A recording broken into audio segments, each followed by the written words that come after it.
She stood on the threshold of a stranger's house with the snow past her ankles and no shoes on her feet. And she did not cry, because crying was a thing she had spent long ago and had never been able to earn back. The blood from her heels had gone dark on the porch boards, 3 small coins of it, and the wind came down off the mountain and took the heat out of her the way a creditor takes a coat. A little girl watched her from the window, with her breath fogging the glass. A man stood in the open door with a lamp in one hand, and he did not speak, and he did not slam it shut. And for the space of one long breath, the whole world hung on what he would decide to do. Remember that porch. Remember the blood on the boards and the child at the glass. Because before this is over, you will see that same man stand up in a room full of people who wanted them both gone. And you will hear what one quiet woman can do when she finally decides to stop being afraid. But that comes later. Before I take you there, let me ask you something, friend. Wherever you are tonight, whatever the hour is where you sit, tell me the name of your town in the comments below. Your city, your country, the place you call home, so I know who is keeping me company in this quiet hour. And if a story about being seen when the whole world has decided you don't matter is the kind of story you want to sit with, then stay with me to the very end and subscribe, because I have this one to give you, and it is long, and it is worth the sitting. Now let me take you back, not to the porch, to the beginning, which was a good deal colder in every way that matters. Her name was Cora Ellery, and for 29 years the world had used her the way you use a good rag, hard and daily and without a single thought for how it might feel about the arrangement. She had been born in a mill town where the river ran the color of weak tea from the dye houses, and her mother had died coughing when Cora was 6, and her father had gone to look for work one gray morning and simply kept going, the way water keeps going, down and away, finding the lowest place and never once looking back at the ground it left. So Cora was raised by the parish and then by the mill, which is to say she was raised by work. She learned to card wool and mind a loom before she was tall enough to reach it without a box under her feet. She learned that a girl with no people is a girl with no price, and that a girl with no price gets handed the tasks that break the body slow. She learned to keep her eyes down and her hands moving and her wants small, because a small want is easier to bury when it dies. And they did die, one after another, quiet as candles pinched between wet fingers. But here is the thing about Cora Ellery that nobody in that mill town ever bothered to notice, and it is the thing this whole story turns on, so hold it close. She was clever. Not showy clever, not the kind that talks. The other kind, the dangerous kind, the kind that sits in the corner and watches and adds and remembers. When the mill's paymaster fell sick one winter, it was Cora, 16 and silent, who quietly kept the ledgers straight for 3 weeks before anyone realized a girl had been doing it. And when they realized, they did not thank her, and they did not pay her extra.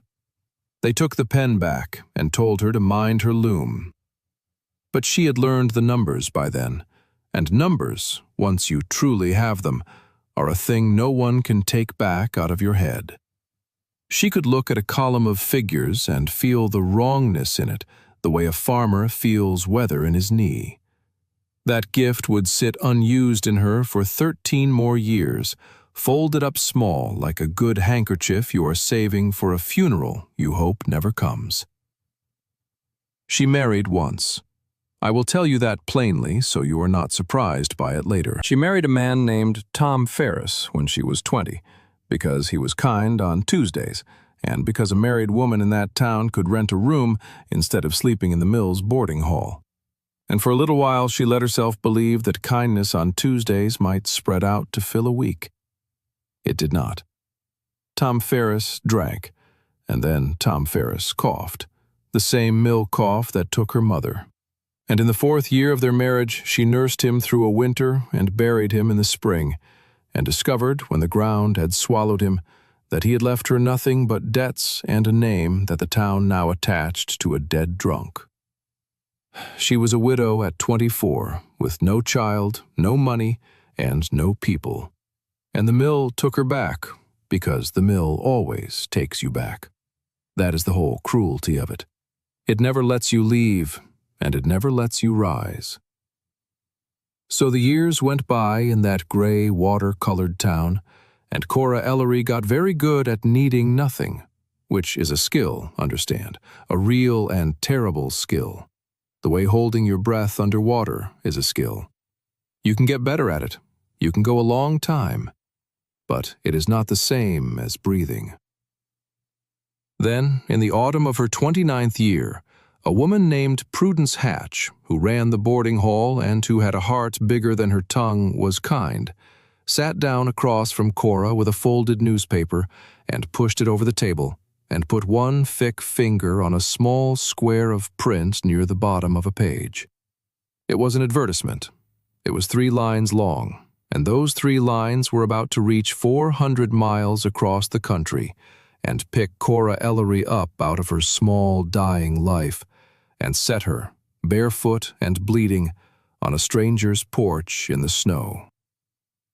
That's how it goes sometimes.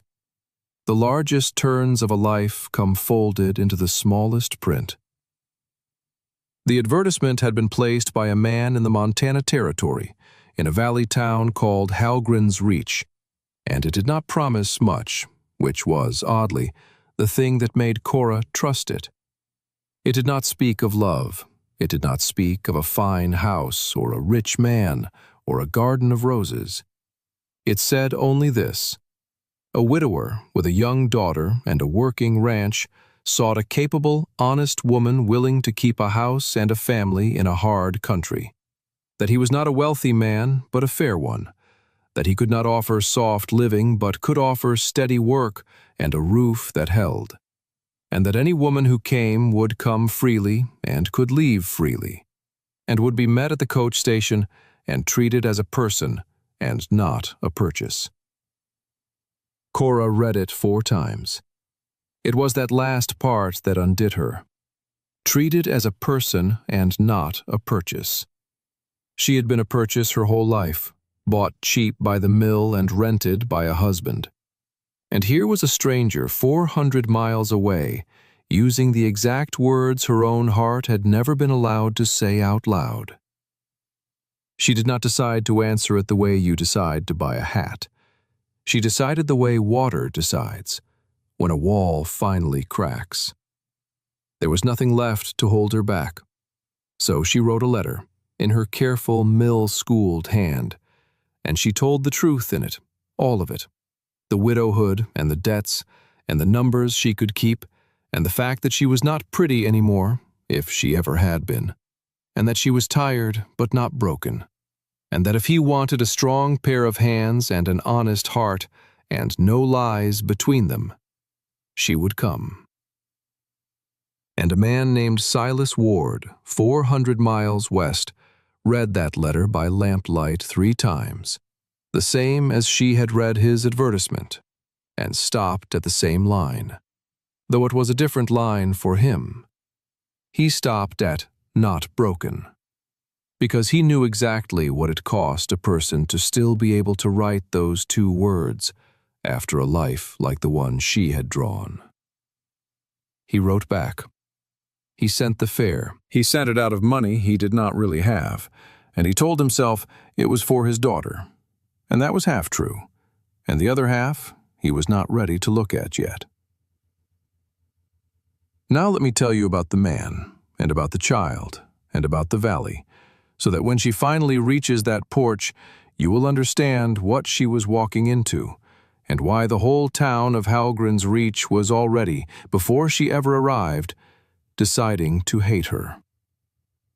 Silas Ward was a widower of 2 years, and grief had made a plain man plainer.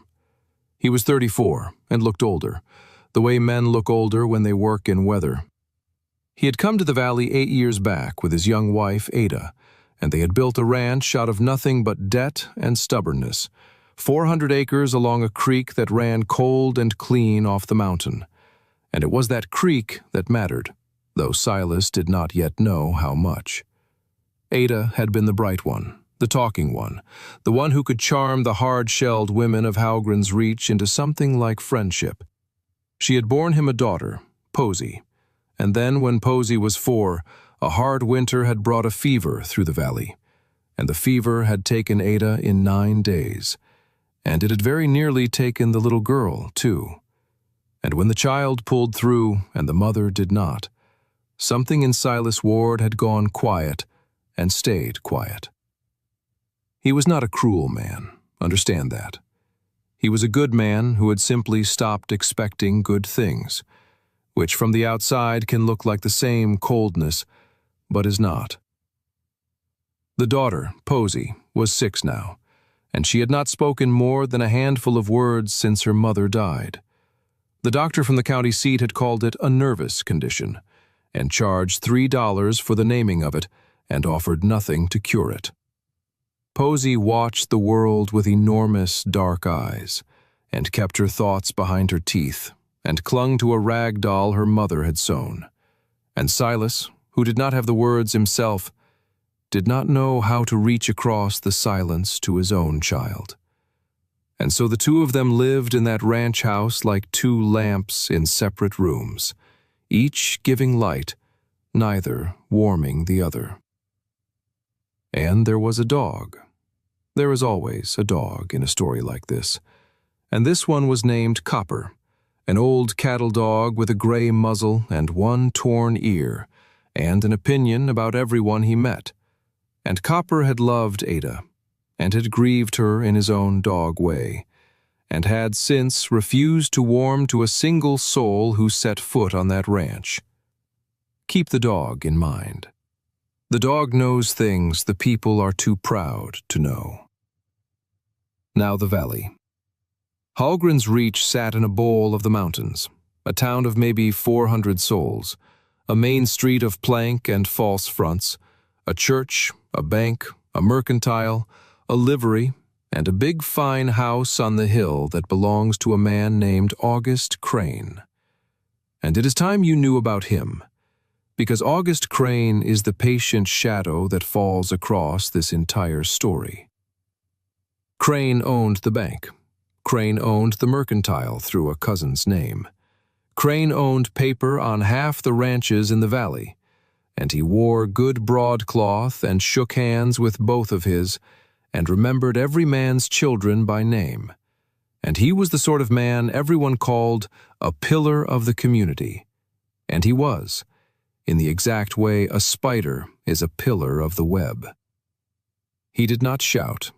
He did not threaten. He smiled, and he waited, and he lent money in dry years, and called it in at the worst possible moment. And 1 ranch at a time, 1 signature at a time, he was buying the valley out from under the people who had bled to build it. And what August Crane wanted more than anything in that valley, the thing he was arranging pieces to reach the way a chess player arranges pieces, was water. Cold, clean, year-round water, the kind that does not fail in August, the kind that a man who controlled it could sell to every parched acre downstream and grow rich past counting. There was exactly 1 creek in that whole valley that ran cold and full, even in the worst of the dry, and it ran across 400 acres of hard-won land, and those acres belonged to a quiet widower named Silas Ward, who was, at that very moment, 3 payments behind on a note held by the bank of August Crane. Now you see it. Now you see the shape of the thing before the people in it could. A tired woman with numbers in her head was riding west toward a grieving man with the one thing a rich man wanted, and none of them knew yet how the pieces sat on the board. But I knew, and now you know. So let us put her on the coach.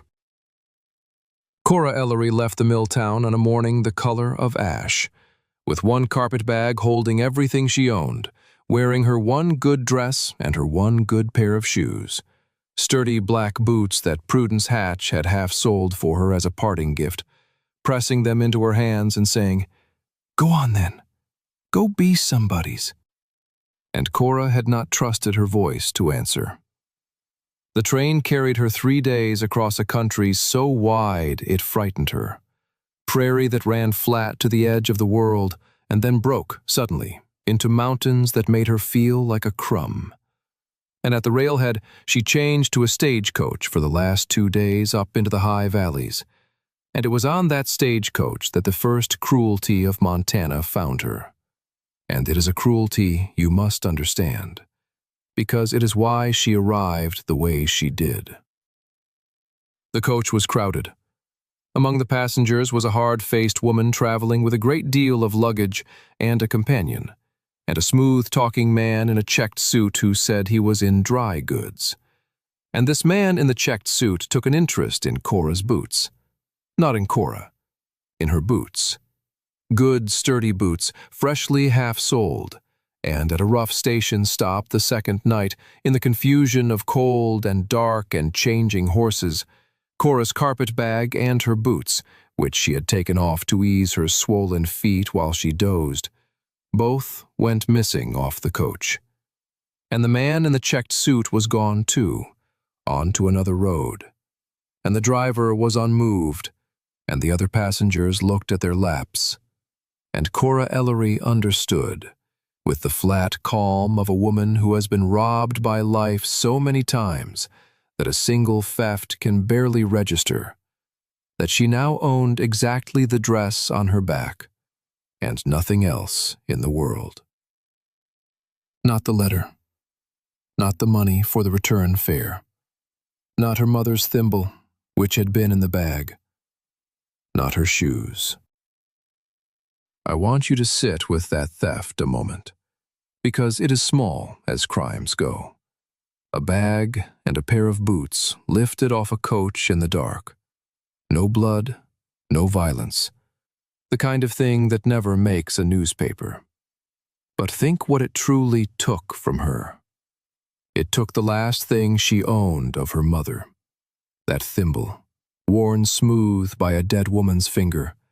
The only object in the world that had touched both of their hands.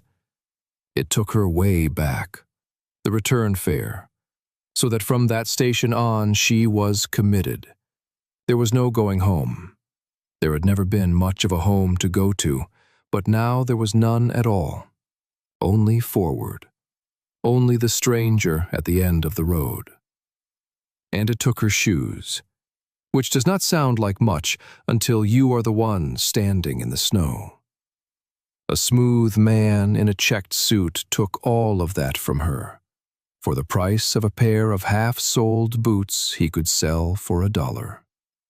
And he did it without a flicker of conscience, and he rode off, whistling, and he never once thought of her again.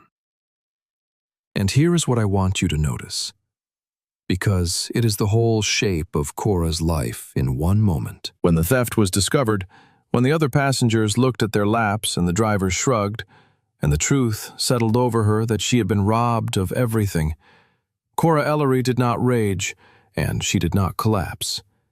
She had been robbed too many times, by the mill and by her father's leaving, and by a dead drunk husband, and by a whole gray life, to be undone by one more thief. She simply took stock, the way she always took stock, the way she would one day take stock of a crooked ledger in a lamp-lit kitchen. And she asked herself the only question that had ever done her any good, which was not, "Why has this happened to me?" a question that has no answer and only eats you hollow, but rather, "What do I do now?"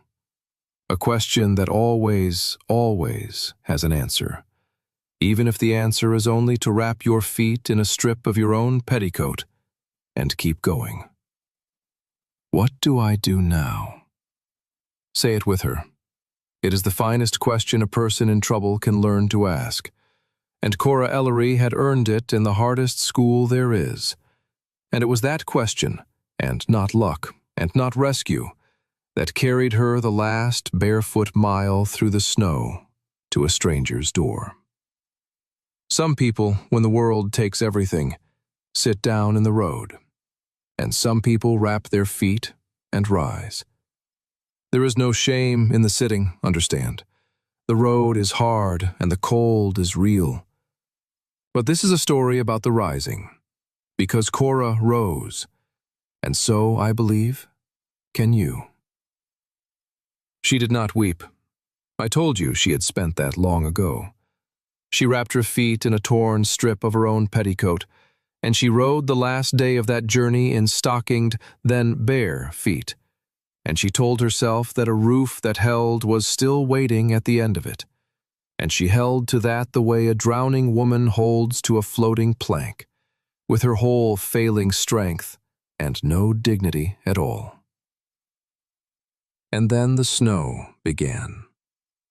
It began in the early dark of that last afternoon, fat, wet flakes at first, and then fine and driving, and the coach labored up into the valley of Hallgren's Reach through a white that swallowed the road. And when at last the lights of the town swam up out of the storm, the driver stopped not in the town, but at a crossroads a full 2 miles short of it, because the drifts ahead were too deep for the horses, and he would go no farther that night. He put Cora Ellery down at that crossroads in the snow, with the name of the Ward ranch and a vague pointing of his arm up a side track, and he wished her luck in a voice that did not mean it, and he drove the coach on to the shelter of the town and left her there. Barefoot, in the snow, 2 miles from a stranger who had paid for a wife he had never seen. So she walked. That is the whole of it, and it is everything. Not running, not riding, just walking. One bleeding foot and then the other, up a track she could barely find, in a dark that had no bottom, with the cold climbing her legs like water climbing a wick. And the only thing that kept her moving was the same stubborn ember she had guarded her whole life, that small, refusing coal in the chest that would not go out. You have one too. Everyone who has lasted has one. That is why I am telling you this. She fell twice. The second time she lay in the snow long enough to feel the terrible sweetness of stopping, the way the cold stops hurting and starts to feel like warmth, which is the cold lying to you, which is the last lie the cold tells. And it was the thought of the advertisement that got her up, treated as a person and not a purchase. Somewhere up this dark track was a house where a man had written those words, and she would reach it or she would die trying. And either way she would arrive as a person walking toward a door of her own free will, and not as a thing that had quit in a ditch. So she got up, and she walked. And after a time that had no measure, a light appeared through the falling snow. One gold square of window light high on the slope, and she went toward it the way the cold numbed go toward light, without hope exactly, just toward.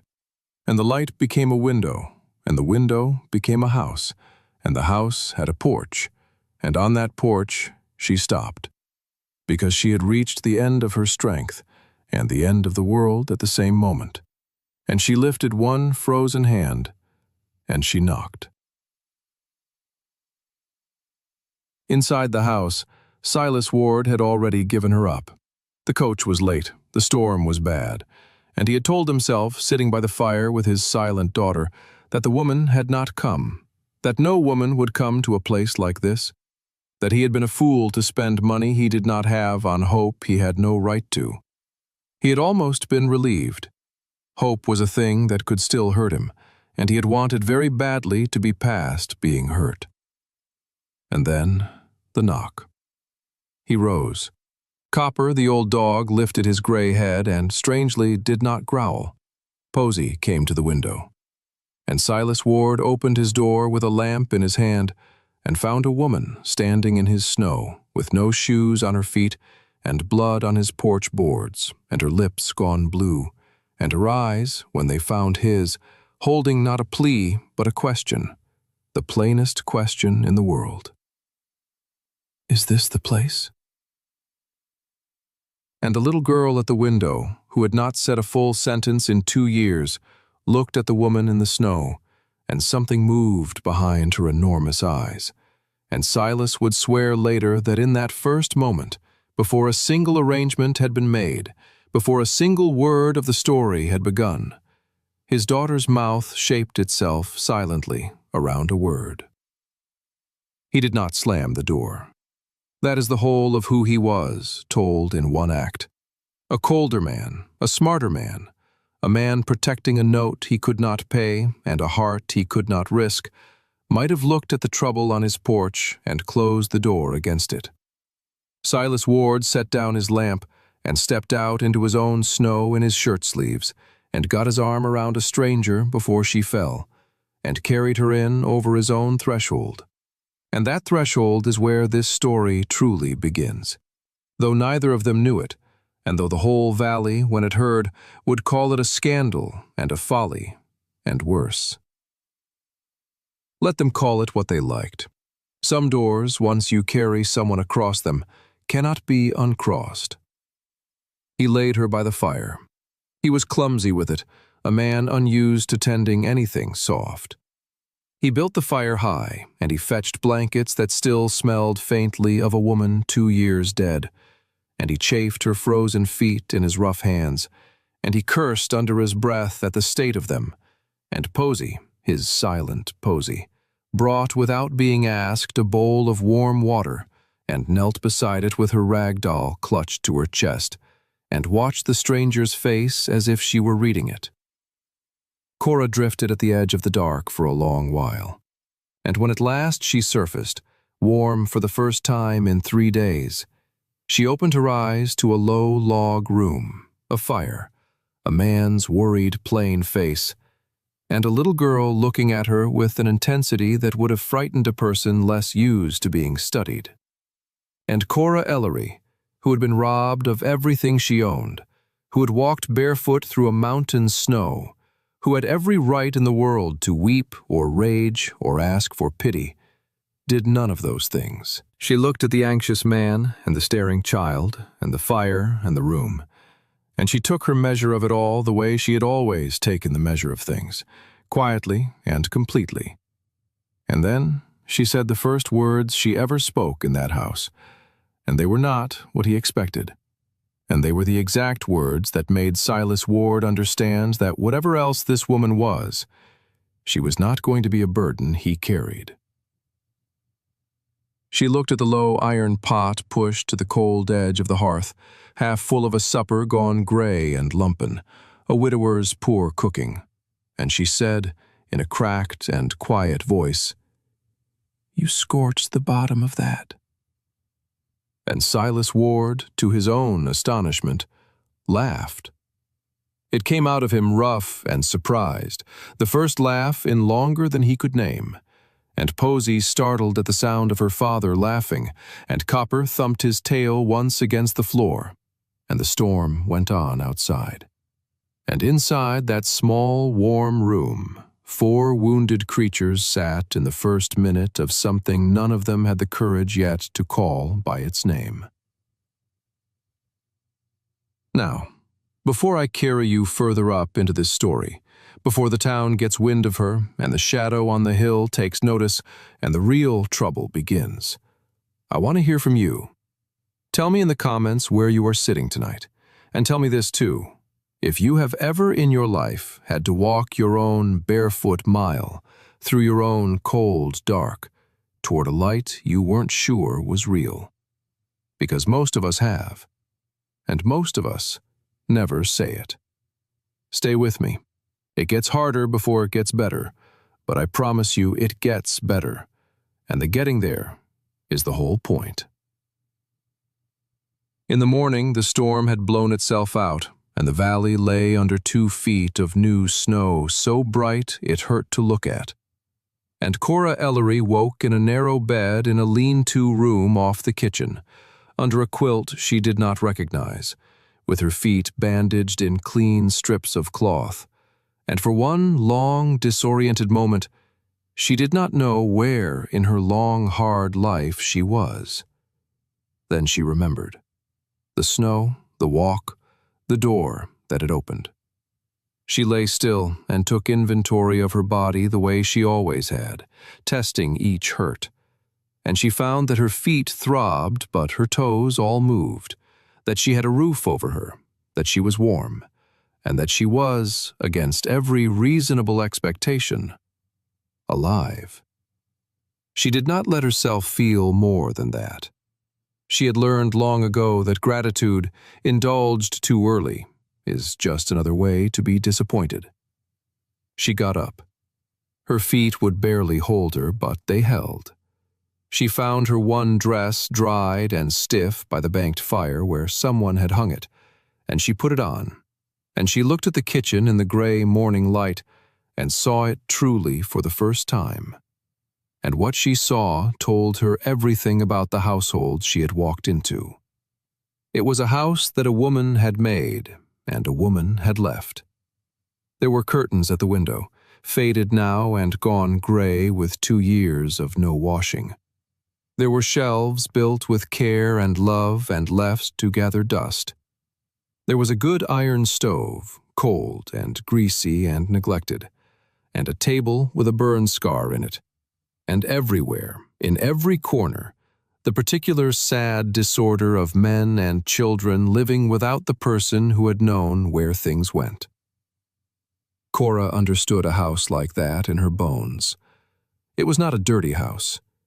It was a grieving one. And here is where Cora Ellery began to do the only thing she had ever truly known how to do, which was to be useful, so quietly and so completely that you did not notice the change until it had already happened. She did not wake anyone. She did not ask permission. She built up the stove fire, wincing on her ruined feet, and she found the flour and the lard and the little that there was. And by the time Silas Ward came stamping in from the cold of the morning chores, having convinced himself in the barn that the strange woman would be a helpless invalid he would have to nurse for weeks, he opened his own kitchen door onto the smell of fresh biscuits and frying salt pork, and coffee made strong and right, and a table wiped clean, and a woman he did not know, standing at his dead wife's stove as if she had always stood there. He stopped in the doorway. He did not have words for what he felt.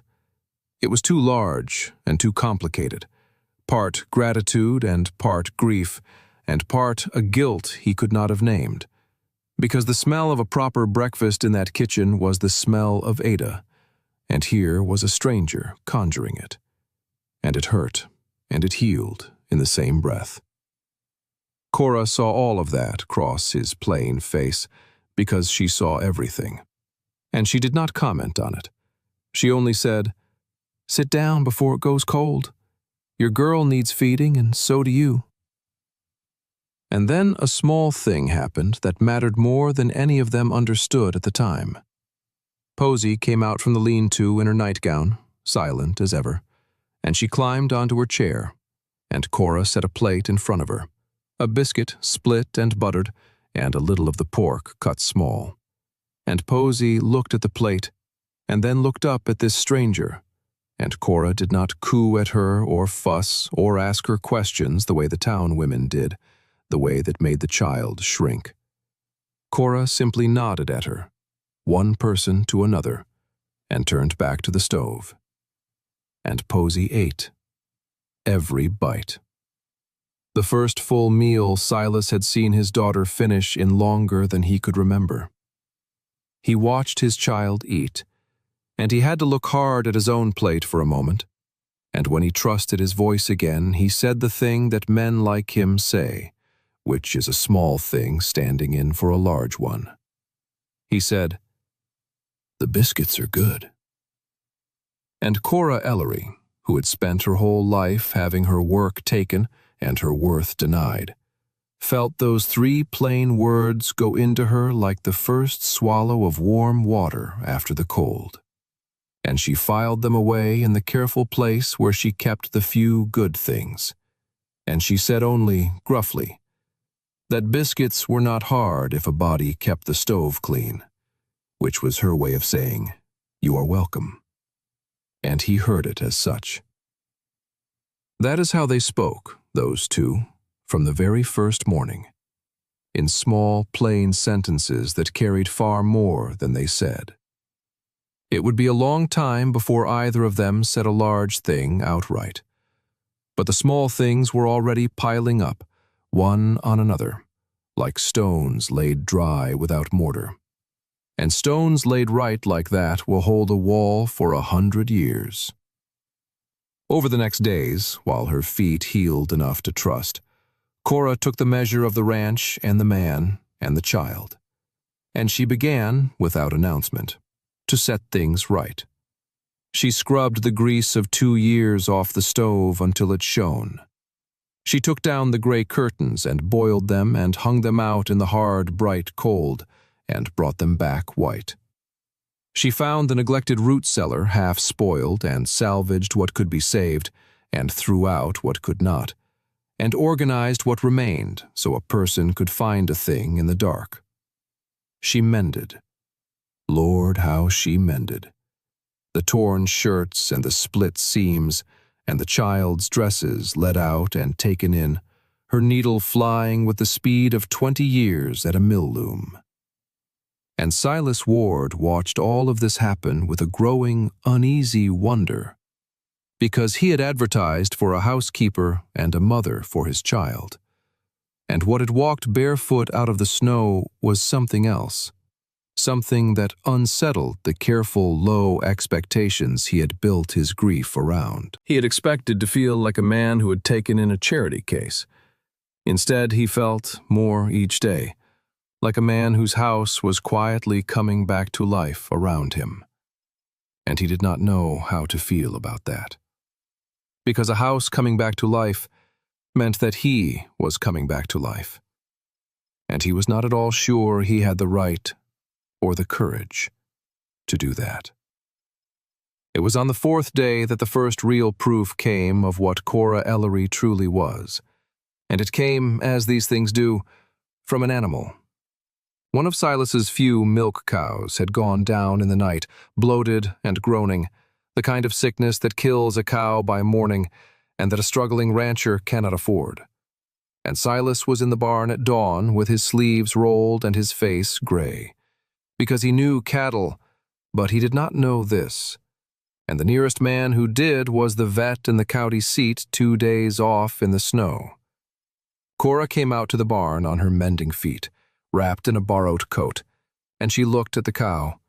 And she did not say, "I'm sure you know best." And she did not wring her hands. She had grown up next to a slaughter yard and a tannery, and had watched the drovers work, and she had a memory like a ledger. And she said, "She's got the bloat. You'll have to relieve the gas or she's gone. My father's people did it with a trocar, or, if you've none, a clean knife and a steady hand and a tube. Have you a length of hose?"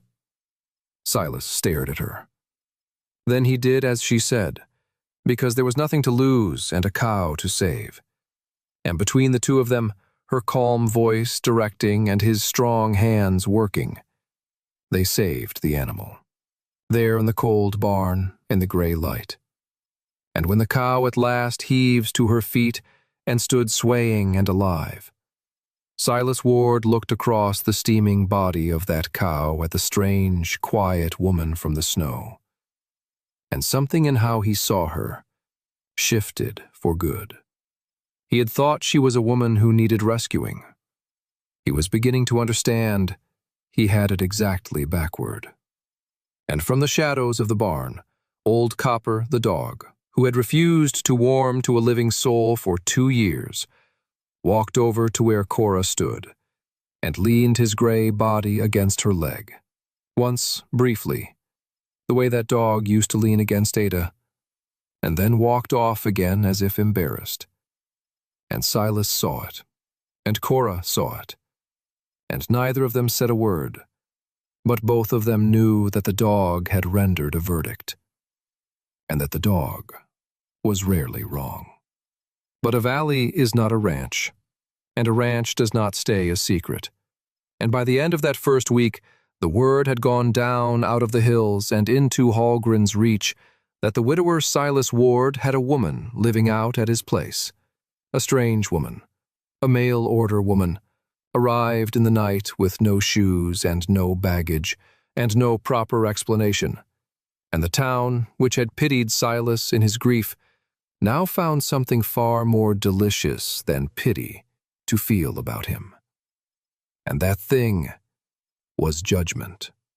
The center of the judging was a woman named Delphine Poole, the wife of the mercantile clerk, a woman with a tongue like a whipsaw and a Christian certainty about the failings of everyone but herself. And it was Delphine Poole who first spoke the word that would follow Cora through the valley for months. She spoke it in the mercantile, loud enough to carry, when Silas came in on Saturday for supplies, with the strange woman waiting in the wagon outside. She looked out the window at Cora sitting straight-backed in the cold, and she said to the whole store, sweet as poisoned honey, that she wondered what kind of woman travels across a country to live with a man she is not married to, and that she, for one, did not have a word for such a woman that she could say in a Christian store. But that they all knew the word, didn't they? And the store went quiet, and Silas Ward, who was a quiet man, felt the old grief in him turn, for the first time in 2 years, into something hotter. But he did not have Cora's gift for the calm, cutting word, and so he only paid for his supplies with his jaw set hard, and walked out, and the bell over the door rang behind him like a small, mean laugh. Now understand what this meant, in a town like that, in a time like that. It was not idle gossip. A woman named a certain way in a small valley could not buy on credit, could not sit in a pew without a ring of empty space around her, could not be spoken to by decent women, could find every door in the place closed.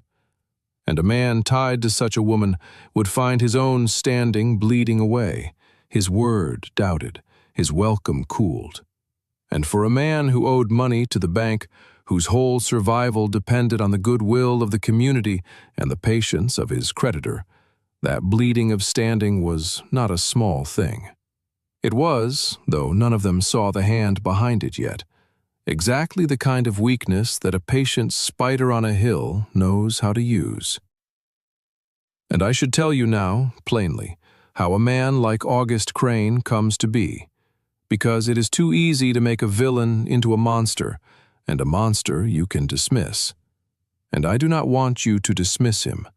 I want you to recognize him, because you have met him in one coat or another, and you will meet him again. Crane had come to that valley 20 years before, with a little money and a great deal of patience, and he had watched the ranchers break their bodies against the hard country, and he had decided, early, that he would never be one of them, that he would never let his own hands blister, that he would instead be the man who held the paper, because the man who holds the paper always wins in the end, no matter who does the work. He was not stupid, and he was not lazy. He was, in his way, tireless. He learned every family's weakness. He learned which man drank and which man gambled, and which man had a sick child and would sign anything to pay the doctor. He was generous in the lean years, deliberately, ostentatiously generous, because he understood that a debt given in kindness is a debt that binds twice as tight. And he called those kindnesses in, always, at the exact moment they would do the most damage. And he did it with such a smooth face and such regretful words that his victims often thanked him for it, even as he took their land. He had convinced himself, over the years, of the thing that all such men convince themselves of, that he was not stealing, but improving, that the ranchers were fools who did not deserve what they could not hold, that the strong were meant to gather up what the weak let slip, and that he was, in truth, a kind of benefactor, bringing order to a valley too ignorant to order itself. He believed this. That is the terrible part. He was not a man twirling a mustache in the dark. He was a pillar of the church who sang the hymns loud and gave to the building fund and believed, all the way down, that he was a good man and that his growing empire was the proof of it. And so, when Crane heard about the woman too, he did not think of her as a threat, because in his whole map of the world, there was no place for the threat to come from a barefoot mail-order woman with no money and no name. He thought of her, if he thought of her at all, as one more lever, one more weakness in Silas Ward's position that he could press. Because August Crane heard about the woman too. Of course he did. August Crane heard about everything in that valley. It was his business to. And when his clerk mentioned the talk about the Ward place, Crane set down his pen and thought for a long, quiet moment. And then he smiled, the small, private smile of a man who has just watched a useful new piece appear on the board. Silas Ward, distracted. Silas Ward, shamed. Silas Ward, 3 payments behind, and now with a scandal to drain his few friends away. A man like that, isolated and pressed, would be so much easier to squeeze off the one piece of land in the valley that August Crane truly wanted. Crane did not yet know about the numbers in Cora Ellery's head. That was the one piece he could not see, and it would be, in the end, exactly the piece that beat him. But that is a good way off yet. For now, all Crane saw was an opportunity, and all the valley saw was a scandal, and all Silas saw was a woman in his wagon whom the whole town had just insulted, and he did not know how to make it right. He was silent the whole drive home, chewing on his own helplessness, and finally, halfway up the mountain track, Cora spoke, without looking at him, watching the snow instead. She said, "I heard her, through the window. You needn't carry it. I've been called worse by better." And Silas, ashamed and angry and helpless, burst out in more words than he usually spent at once, that it was not right, that she had walked through the snow and near died, and worked herself past her healing to set his house right and mind his child, and that the first thing this town did was spit an ugly word at her through a store window, and that he would not stand for it, though he did not, God help him, know what to do about it. And Cora Ellery turned and looked at him then, really looked at him, and she saw a plain, grieving, decent man in a fury on her behalf, on behalf of a stranger from the snow, and something long frozen in her cracked, just slightly, just at the very edge, the way ice cracks on a pond the first warm day, with a sound like a note struck far off. No one had ever been angry for her before. People had been angry at her whole life, never for her. She did not let him see what it did to her. She turned back to the snow. But she said, quietly, that there was a way to answer a town like that, and it was not with words, because words were the town's weapon and not hers. She said the only answer to being called worthless was to be, plainly and daily and undeniably, worth something, until the word would not stick anymore because it had nowhere to land. She said, "We let the work talk. Work doesn't lie. Either a thing holds or it doesn't, and they'll see soon enough which ours does." And Silas Ward, listening to this woman he had known 1 week, felt the strangest thing move through his grief, a thing he had thought was gone for good. and it took him the rest of the drive to put a name to it. And when he did, the name frightened him, because the name was hope. There is a decision every wounded person has to make, sooner or later, and it is the quiet hinge on which a life swings. It is the decision to let something in again after you have sealed yourself against everything. Cora had made her version of it the moment she got up out of the snow. Silas was making his now, slowly, against his will.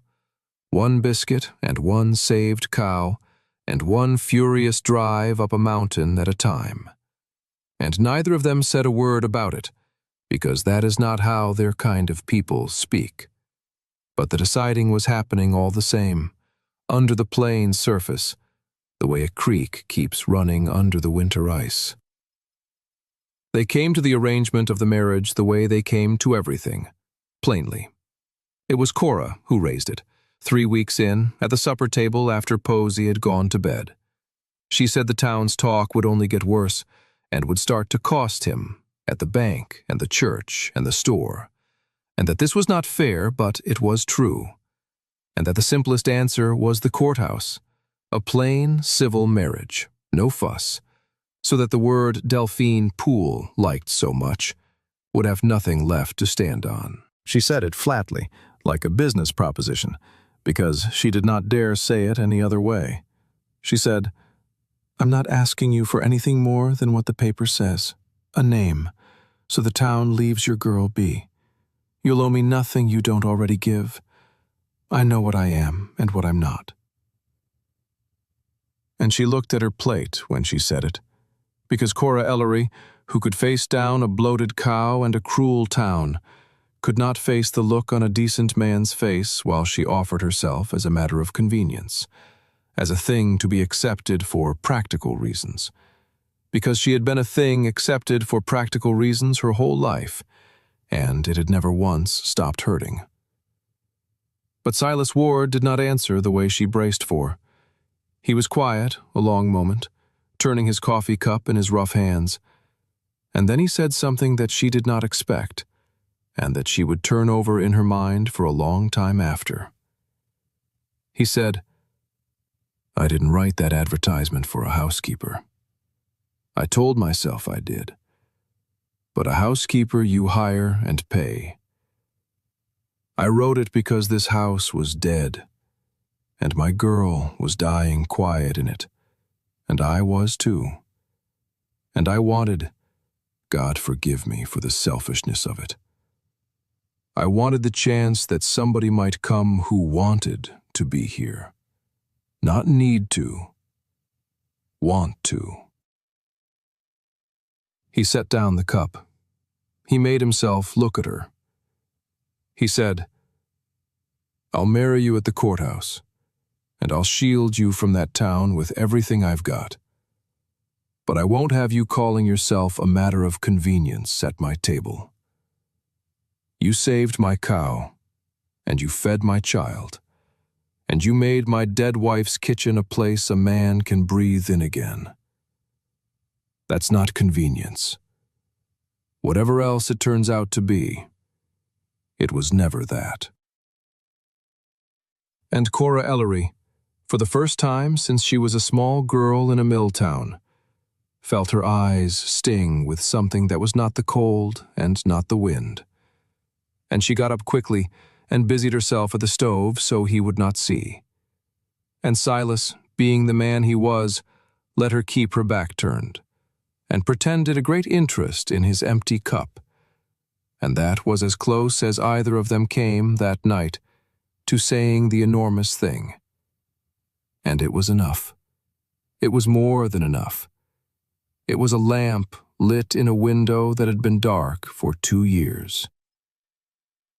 They married on a cold, clear Tuesday at the county courthouse, with the clerk and a passing deputy for witnesses, and Cora wore her one dress, cleaned and pressed, and Silas wore the suit he had married Ada in.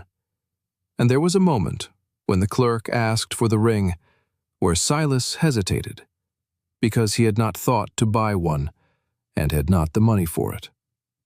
And Cora saw the flush of shame start up his neck. And she said quickly and quietly that she did not need a ring, that a ring was just a thing, and she had lost everything she ever owned, and learned that things were not the point. But Silas Ward reached into his vest pocket, and he brought out a plain, thin band. And it was not new, and both of them knew whose it had been. And he held it a moment, and then he said low that Ada would have wanted it worn by someone who would put it to good, honest use, rather than shut in a drawer to tarnish. And that if it did not trouble Cora to wear it, it would ease something in him to see it on a living hand. And Cora understood that this was not a small thing he was doing. This was a man handing over a piece of his grief and asking her to carry it gently. And she held out her hand, and he slid the dead woman's ring onto the living woman's finger. And the deputy said, "Well, congratulations, I suppose." And it was done. They were married, and driving home up the mountain as man and wife, two wounded strangers, bound now by law and by a ring that had belonged to a ghost, neither of them spoke. But somewhere on that white road, Cora's hand and Silas's hand ended up resting near each other on the wagon seat. Not holding, not quite, just near. Just close enough that the cold could not get between them. And they left it that way the whole way home. Now I want to stop here a moment and speak to you directly, because we are coming into the hard middle of this story, and I do not want you to lose heart. Wherever you are, whatever has been taken from you, whatever words some cruel voice has tried to make stick to you, I want you to hear what Cora is learning up on that mountain. A thing chosen freely is worth more than a thing you were given or forced into. She was not forced onto that wagon seat. She chose the nearness. Remember that when your own turn comes to choose. Now stay with me, because the spider on the hill is about to make his first move. For a few weeks, life on the Ward Ranch settled into something Cora had never had in all her days, and did not have a word for, and was almost afraid to name for fear of jinxing it. She had a routine. She had a place where she stood in the mornings that was hers. She had a child who followed her about the kitchen now like a small, silent shadow, and who had begun, in tiny increments, to change. Posy still did not speak, not yet, but she had started to hum sometimes, tuneless and low, over her chores, and she had started to sleep the whole night through. And one morning, Cora found the child had left a drawing on the table, a crude, careful drawing in charcoal of 3 figures and a dog outside a house, and the 3 figures were all holding hands. And Cora looked at that drawing for a long time before she carefully put it up on the shelf where the good things went. And she did not tell Silas about it in words. She just placed it where he would see it. And when he saw it that evening, he went very still. And then he went outside for a while. And when he came back, his eyes were red at the rims. And neither of them said anything. And that was how they talked. And there was the matter of the ranch itself, which Cora had begun quietly to understand better than Silas realized.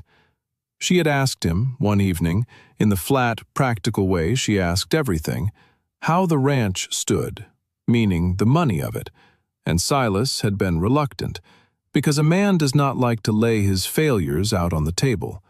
But she had pressed gently, and eventually he had brought out the box where he kept his papers, the note from the bank and the receipts and the tally book, and he had spread them on the table with the shame of it plain on him, and he had said, "I'm behind. 3 payments. Cranes carried me on account of the drought 2 summers back, killing my herd numbers, and I'm grateful, but I'm behind, and I don't rightly see how I climb out of it, and that's the truth of what I've married you into, and I'm sorry for it." And Cora Ellery pulled the lamp closer, and she opened the tally book, and she began to read. And something happened to her face that Silas had not seen before. The tiredness went out of it. The years went out of it. Her finger moved down the columns of figures, and her lips moved slightly. And she was not the barefoot woman from the snow anymore. She was the 16-year-old who had kept the mill's ledgers straight in secret. She was the girl with numbers in her head that no one could take back out. And she went very still and then very focused, and she read for a long time in silence while Silas watched, baffled. And finally she looked up, and what she said turned the whole story. She said, "Silas, this note, the interest they're charging you, it's wrong." He said it couldn't be wrong. Crane's Bank had drawn it up proper with a lawyer, and Cora said that was exactly why she'd look at it twice. And she went back to the papers, and she took a stub of pencil and a scrap, and she worked the figures out plain, the way she'd been taught. And she showed him. The note said one rate on its face, the rate Silas had agreed to and shaken hands on. But the way the payments had been applied, the way the compounding had been figured in the bank's own tally, the actual rate he was being charged was near half again as much, buried in the arithmetic where a hard-working man who trusted a handshake would never think to look. It was not a mistake. Cora knew a mistake when she saw one, and this was too consistent, too careful to be a mistake. Somebody had built that extra charge into the numbers on purpose, in a way that was legal enough on its face if no one ever checked, and had counted on the fact that a rancher does not check, that a rancher trusts, that a rancher is too busy keeping his cattle alive to keep a banker honest. And the reason it mattered, the reason Cora's finger had gone still on the page, was this. That hidden extra charge was the exact difference between a man who was falling behind and a man who was drowning. Without it, Silas Ward, careful and hard-working, could have made his payments even through the drought. With it, he had been set up, quietly and patiently, to fail. Someone wanted him to fail. Someone wanted this ranch. And Cora Ellery, sitting at that scarred kitchen table with a stub of pencil in her hand, understood in one cold, clear moment that her husband was not merely a struggling man having a run of bad luck. Her husband was prey. And the thing about prey is that it usually never knows it is being hunted until the very end. But this time, the hunter had made one mistake. This time, the hunter, arranging his patient web, had not counted on a barefoot woman with a Milltown memory, walking out of the snow and into the one house he most wanted empty. Silas looked at the figures she had laid bare, and understanding came over his plain face slowly, and then all at once. And his hands closed into fists on the table, and he said, very low, the way Cora would learn he always got when he was truly angry, quiet instead of loud. He said, "Crane."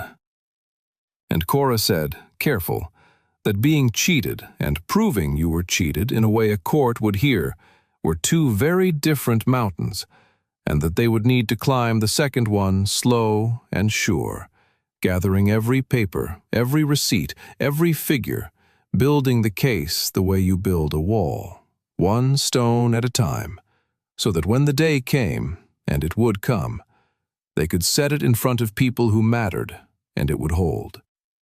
She said, "We don't go off half-cocked. A man like that, you only get one clean shot at, and if you miss, he buries you. So we get it right. We get every number. And we wait for him to reach for the land, because the reaching is when he'll be out in the open."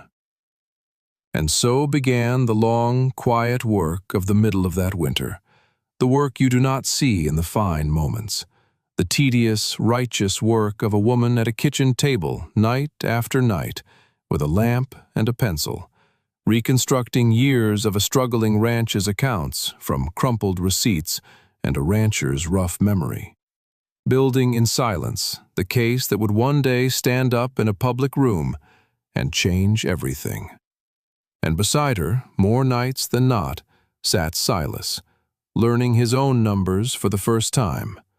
And across from them, sometimes, sat little Posy with her own scrap of paper and a stub of charcoal, drawing her 3 figures and a dog over and over, as if to make it more true each time. Now the town did not know any of this. The town only knew what August Crane wanted it to know, and what August Crane wanted the town to think. That winter was that the widower Ward had married a shameful woman and was going to ruin over it. And Crane spread this the way he spread everything, gently, through respectable mouths, a word of concern here, a shake of the head there. Poor Silas, taken in by a scheming stranger. You know he's behind at the bank. Of course, I've carried him as long as I decently can, but a man has responsibilities to his depositors. So sad, so sad. And the valley ate it up, because a valley loves a sad story about someone else, and because Delphine Poole was a tireless apostle of other people's disgrace. And so the ring of cold around Cora at church grew, and the credit at the store grew tighter. And one by one, the few neighbors who might have stood by Silas grew distant, exactly as they were meant to.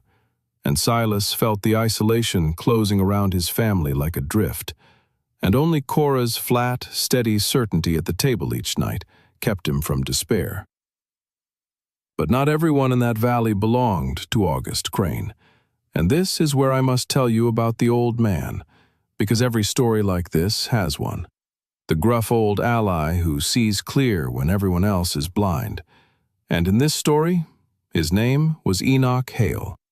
And he was the oldest hand in the valley, near 70, a bent, leathery man who had ranched that country since before there was a town, who had lost his own place years back to the bank, and now lived in a line shack and did day work for whoever would hire him, and who owed August Crane nothing but contempt.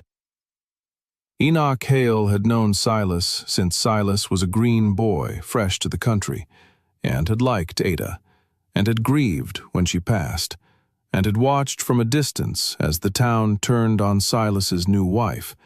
And Enoch Hale, who did not have much use for the town's opinions on anything, had decided to make up his own mind, which is a rarer and braver thing than people credit. So one afternoon he rode up to the Ward place on a mule, uninvited, and he watched Cora split kindling on her heeled feet with a clean, economical swing that wasted not one motion, and he watched how the old dog Copper stayed near her, and he watched how the silent child worked beside her, unafraid, and Enoch Hale sat on his mule and took all this in. And then he climbed down and walked over and looked Cora Ellery Ward up and down with his sharp old eyes. And Cora set down her axe and looked right back at him, unafraid, the way she looked at everything. And the two of them measured each other for a long moment in the cold. And then Enoch Hale said the whole of his verdict in a single syllable, the way that kind of man does. He looked at the neat woodpile and the mended fence and the healthy stock, and the child who was no longer starving quiet. And he said, "Huh." And from Enoch Hale, that "huh" was a coronation. It meant he had seen the work, and the work did not lie, and he had made up his mind, and, having made it up, he would not be moved by all the Delphine Pools in the territory. He stayed for supper. He came back the next week, and the week after.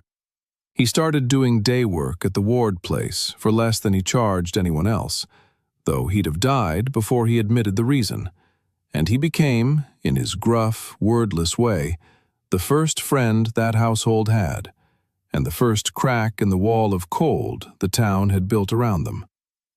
And it was Enoch Hale, as it happened, who held a piece of the puzzle that Cora needed, because Enoch Hale had lost his own ranch to Crane's Bank years before, and Enoch Hale, it would turn out, had never quite believed his own numbers had added up either, and had kept, out of pure stubborn spite, every scrap of paper from that ruin in a tin box under his cot for 15 years, waiting, without knowing it, for someone who could finally read them. Now I have skipped over a great deal of that deep winter to get you to Enoch Hale, and I want to go back and fill it in, because the days between the saved cow and the coming of the crisis were not empty days. They were the days in which the true fabric of that household got woven, thread by patient thread. And it is in those ordinary days that you will find the real proof of what Cora Ellery was, more than in any courtroom.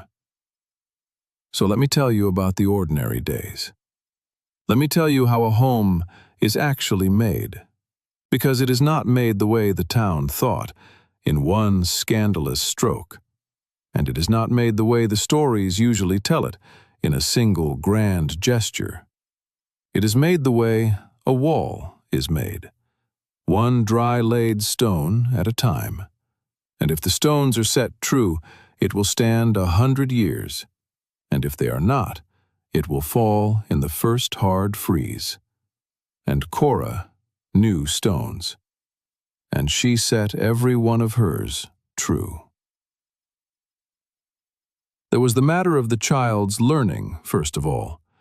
Cora discovered, in the second week, that Posey could not read, that no one had taught her before the fever took her mother, and no one had thought to since, and that the child was sharp as a new blade under all that silence, and hungry for something to fill the empty hours.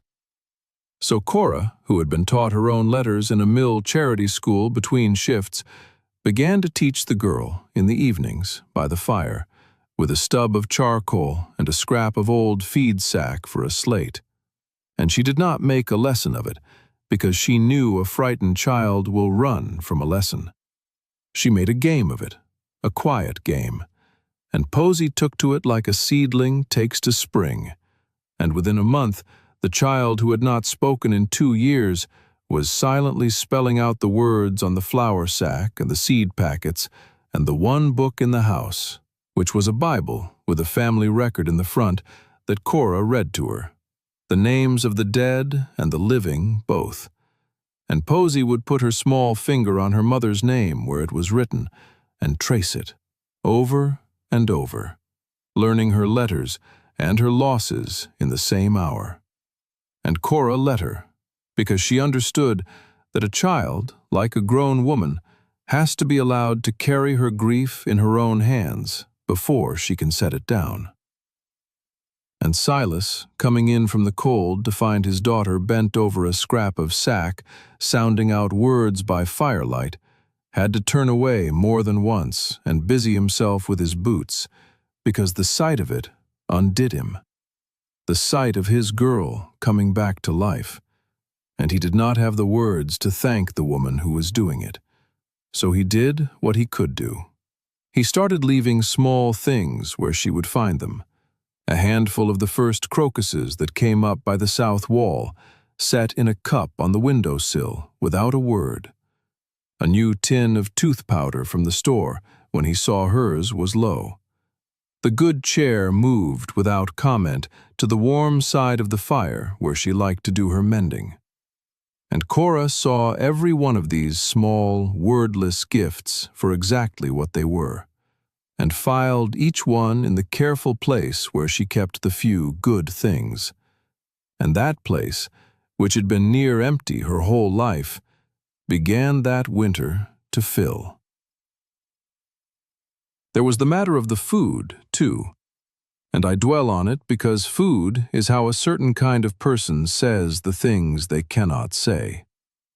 Cora took the poor stores of that ranch, the little there was after 2 years of a grieving man's neglect, and she made them stretch and she made them sing. She rendered every scrap of fat and wasted nothing.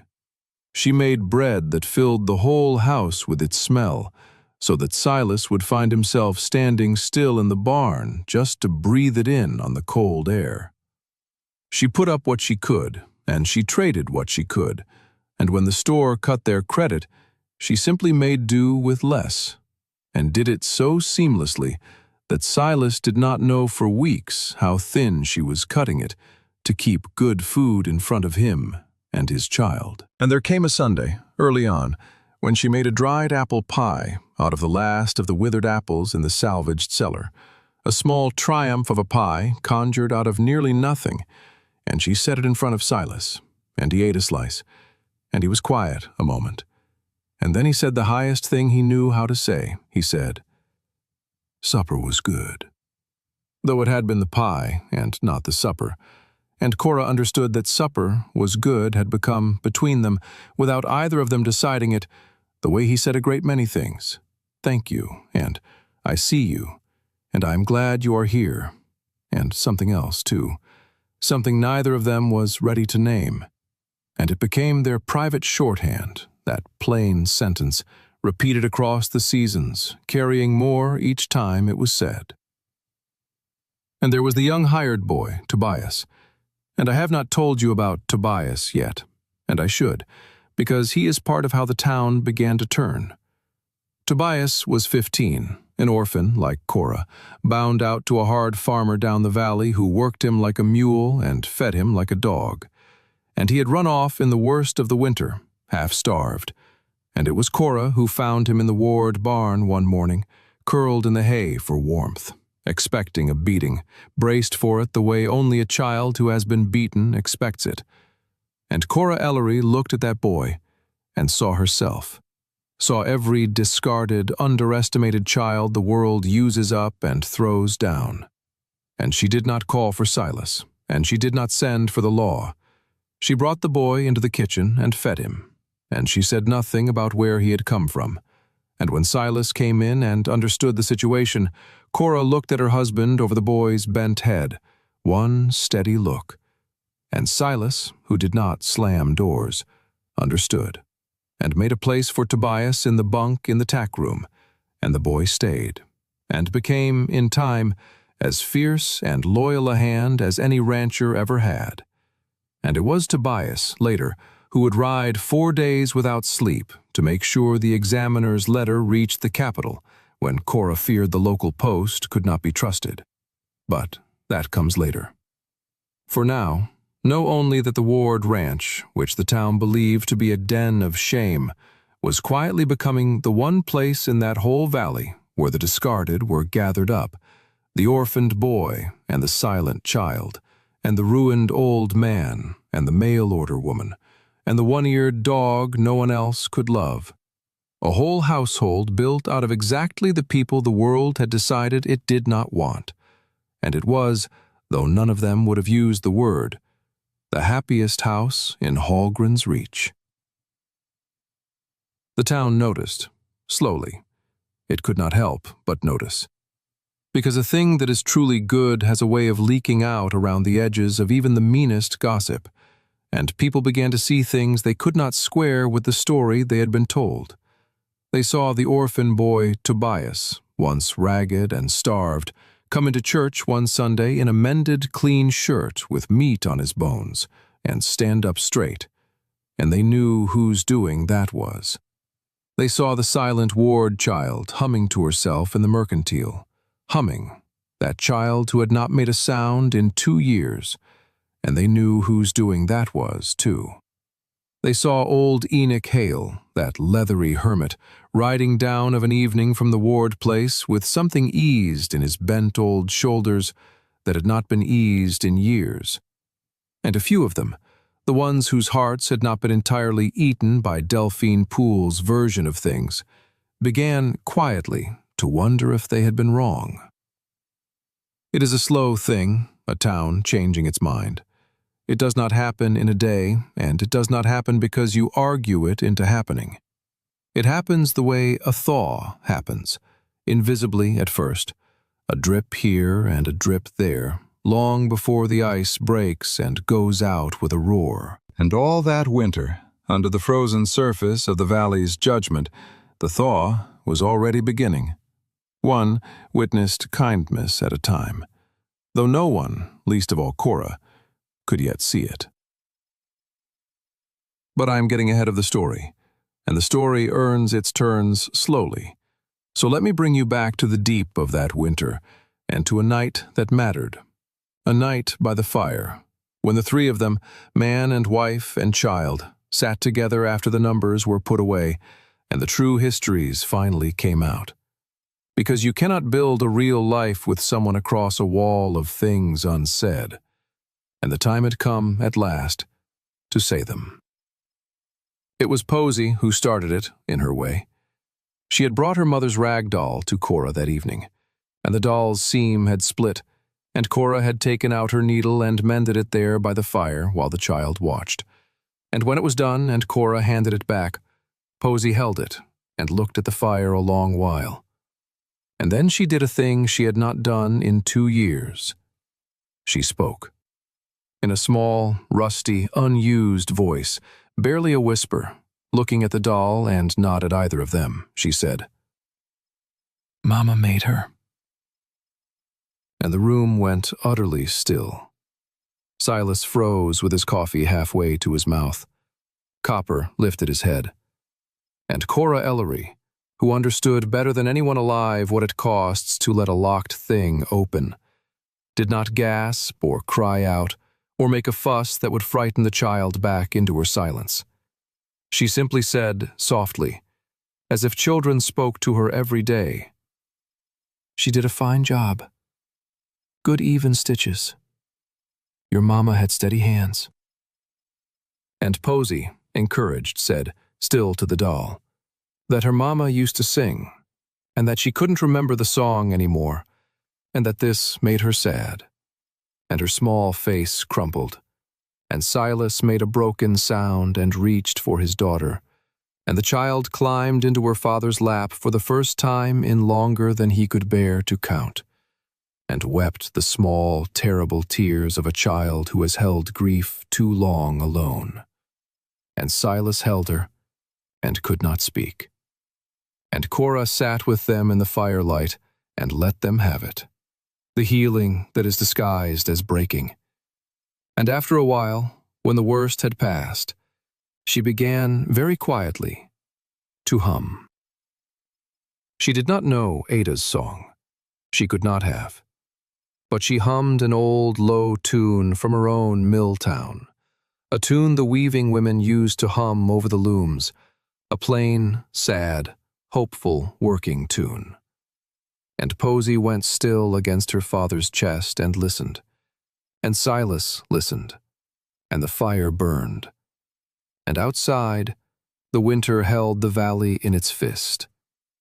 And inside that small room, something was mending that was far more important than a doll's seam. And none of them said so, because saying so would have been too much. But all of them felt it. The settling of a thing into its place. The sound of a house becoming a home. Later, when Posy slept, Silas told Cora about Ada. He had never spoken of her, not really, not to anyone, in 2 years. And it came out of him haltingly at first, and then in a flood. How they had met, how she had laughed, how she had wanted this ranch more than he had, and had believed in it when he doubted. How she had died. The 9 days of it. The helplessness. The guilt he carried that he had not been able to save her. The way he had frozen himself afterward, because feeling anything at all meant feeling that. And he could not survive feeling that. And Cora listened, and did not compare, and did not compete with the dead, and did not flinch from the grief.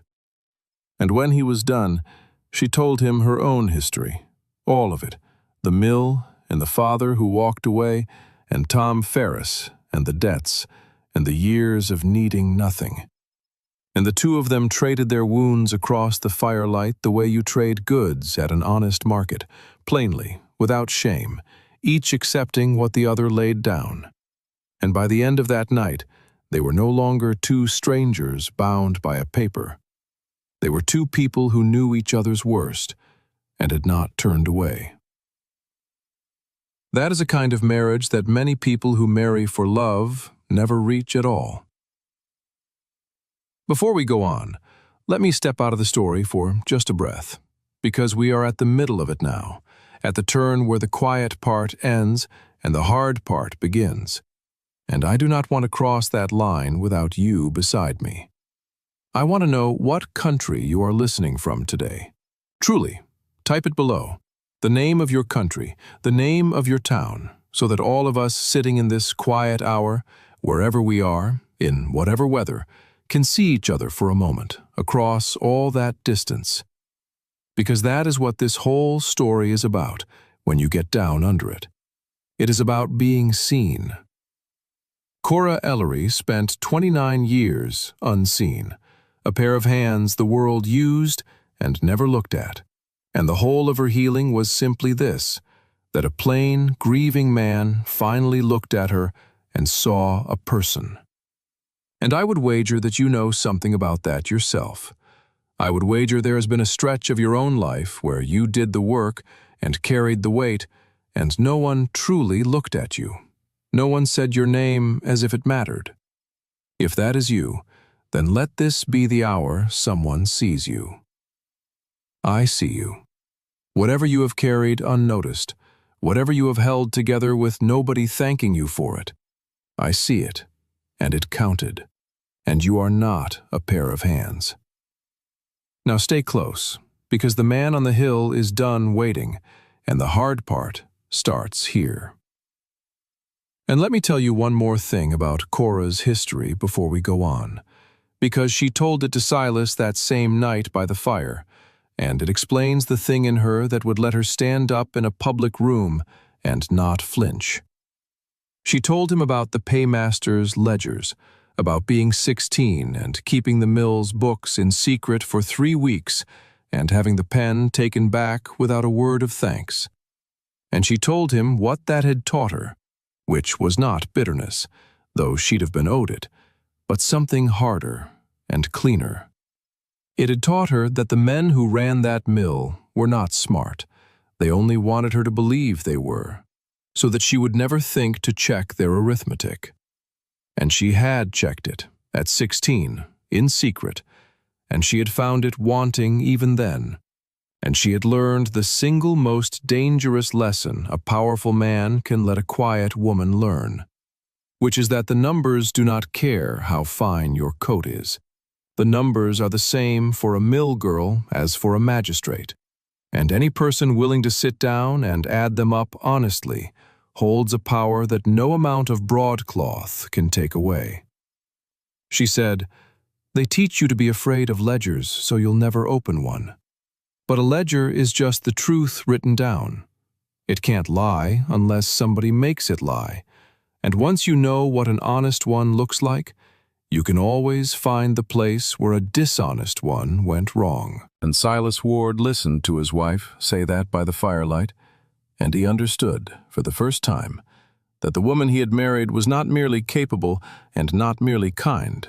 She was, in the quietest way imaginable, dangerous to exactly the right kind of man. And he thought of August Crane on his hill, with his fine coat and his crooked ledgers, and for the first time in 2 years, Silas Ward felt something rise in his chest that was not grief and was not fear. It was the beginning of a hope with teeth in it. Now the winter began to turn, as winters do, and with the first hints of the thaw came the first move of the enemy, and it came, as Cora had predicted, when Crane reached for the land. It came in the form of a folded legal paper delivered up the mountain by a nervous young clerk, a formal notice from the bank of August Crane that the note on the Ward ranch was in default, that the full balance was now called due, the entire sum, not the back payments, but the whole of it. An amount Silas could no more pay than he could pay for the moon, and that failing payment within 60 days, the bank would foreclose, and the ranch and all its improvements, and, the notice specified in cold legal language, all water rights appurtenant thereto, would be sold at public auction to satisfy the debt. There it was, in writing, the reaching, The water rights, named right there in the paper. The thing Crane had wanted all along, now finally out in the open where a person could point to it. Silas read the notice, and his face went gray and old. And the despair he had held off all winter rose up in him, because 60 days was nothing, because the full balance was impossible, because he could see the end of everything he and Ada had built, his daughter's home, his dead wife's grave on the hill, all of it swept into the pocket of the smiling man in broadcloth. And he crumpled the paper in his fist and stood at the window looking out at his land, his beautiful, hard-won land. And he said in a dead voice that it was over, that he'd fight it, but a man can't fight the bank and the law and the whole town all at once, that maybe he should just take Posey and go, start over somewhere, at least keep his family if he couldn't keep his land. And Cora Ellery came and stood beside him, and she took the crumpled notice gently out of his fist and smoothed it flat, because to her, a legal paper was not a weapon of the enemy. It was a document, and documents could be read, and read carefully. And she read this one, and then she looked up at her husband with a light in her eye that he was coming to know and to trust, the light of a woman looking at a column of figures and finding the wrongness in it. And she said the words that turned the crisis into a battle they could actually win. She said, "A public auction. He's put it in writing that it'll be a public auction. Silas, do you understand what he's just done? He's been working in the dark for years, in his ledgers where nobody looks. And now, to take your water, he's got to drag the whole thing out into a public room, in front of the county, with a judge or a magistrate present to oversee the sale. He's coming out of his web, Silas. He has to. And when a spider comes out of its web to take the fly, that is the one moment it can be seen." And she laid the smoothed notice on the table beside the tally book and the box of receipts and the mountain of numbers she had spent all winter building. And she put her hand flat on top of all of it, the whole patient case, and she said, quiet and certain as bedrock, "We have 60 days. It's enough. Let him call his auction. We'll be ready. And we'll do it in front of everybody." Now, before I tell you how those 60 days went, and how the day of the auction came, and what Cora Ellery did in that public room, I want to hear from you again, because you have come a long way with me, and the best part is still ahead. Tell me in the comments, have you stayed with me this far? Type the name of the season that is where you are, so I know you're still here in this quiet hour. And ask yourself, as we go into the hardest stretch, whether you have ever had someone stand beside you and smooth out the crumpled paper of your fear and say, calmly, "We can win this." If you have, you are blessed. If you have not, then let Cora stand beside you now. Stay with me. Before I tell you of the 60 days, I must tell you of the blizzard that came a week after the notice, because it was in that blizzard that the last wall between Silas and Cora came down, and because a story about people who live in weather is not honest if it does not let you feel the weather at least once with your whole skin. It came down out of the north, with no more warning than a change in the color of the light, a hard, flat white that swallowed the mountain by noon and the barn by mid-afternoon, and Silas was out in it, because there is stock to see to whether the sky is kind or not, and one of the heifers had wandered through a fence gone weak and was calving early and alone somewhere out in the white, and Silas went after her, because a rancher does, and the storm closed behind him like a door, and the hours went by, and he did not come back. Cora stood at the window with the lamp and watched the dark come down inside the storm, and she felt the old, cold fear rise in her, the fear of losing the one good thing, the fear she had spent her whole life avoiding by never letting herself have a good thing to lose. And she understood, standing there, exactly how far past that old safety she had already come, because the thought of Silas Ward, frozen in a drift, was not a thought she could survive with any calm at all. And she did not stand and wring her hands. She never did. She banked the fire, and she wrapped Posey warm, and she told the boy Tobias to keep the child and keep the lamp in the window burning bright as a beacon. And she took a lantern and a coil of rope, and she tied one end of that rope to the porch post and paid it out behind her. And she walked out into the blizzard after her husband, out into the exact white cold that had nearly killed her the night she came. Only this time she was not walking barefoot toward a stranger. She was walking, on her own 2 healed feet, into the teeth of it, after a man she had chosen. She found him by the sound, faint under the wind, his voice gone hoarse from calling. And she found him down in a coulee with the heifer and a new slick calf, the mother down and failing, and the calf alive, and Silas himself half frozen and turned around in the white, no longer sure which way the house lay, which is how the storm kills strong men, not by strength, but by turning them until they walk the wrong way into the dark. And Cora Ellery held up her lantern, and she held up her rope, the rope that ran all the way back to the lamp in the window, the rope that was the way home. And she said over the wind, "I've got the line. I've got you. Bring the calf. Leave what you can't save.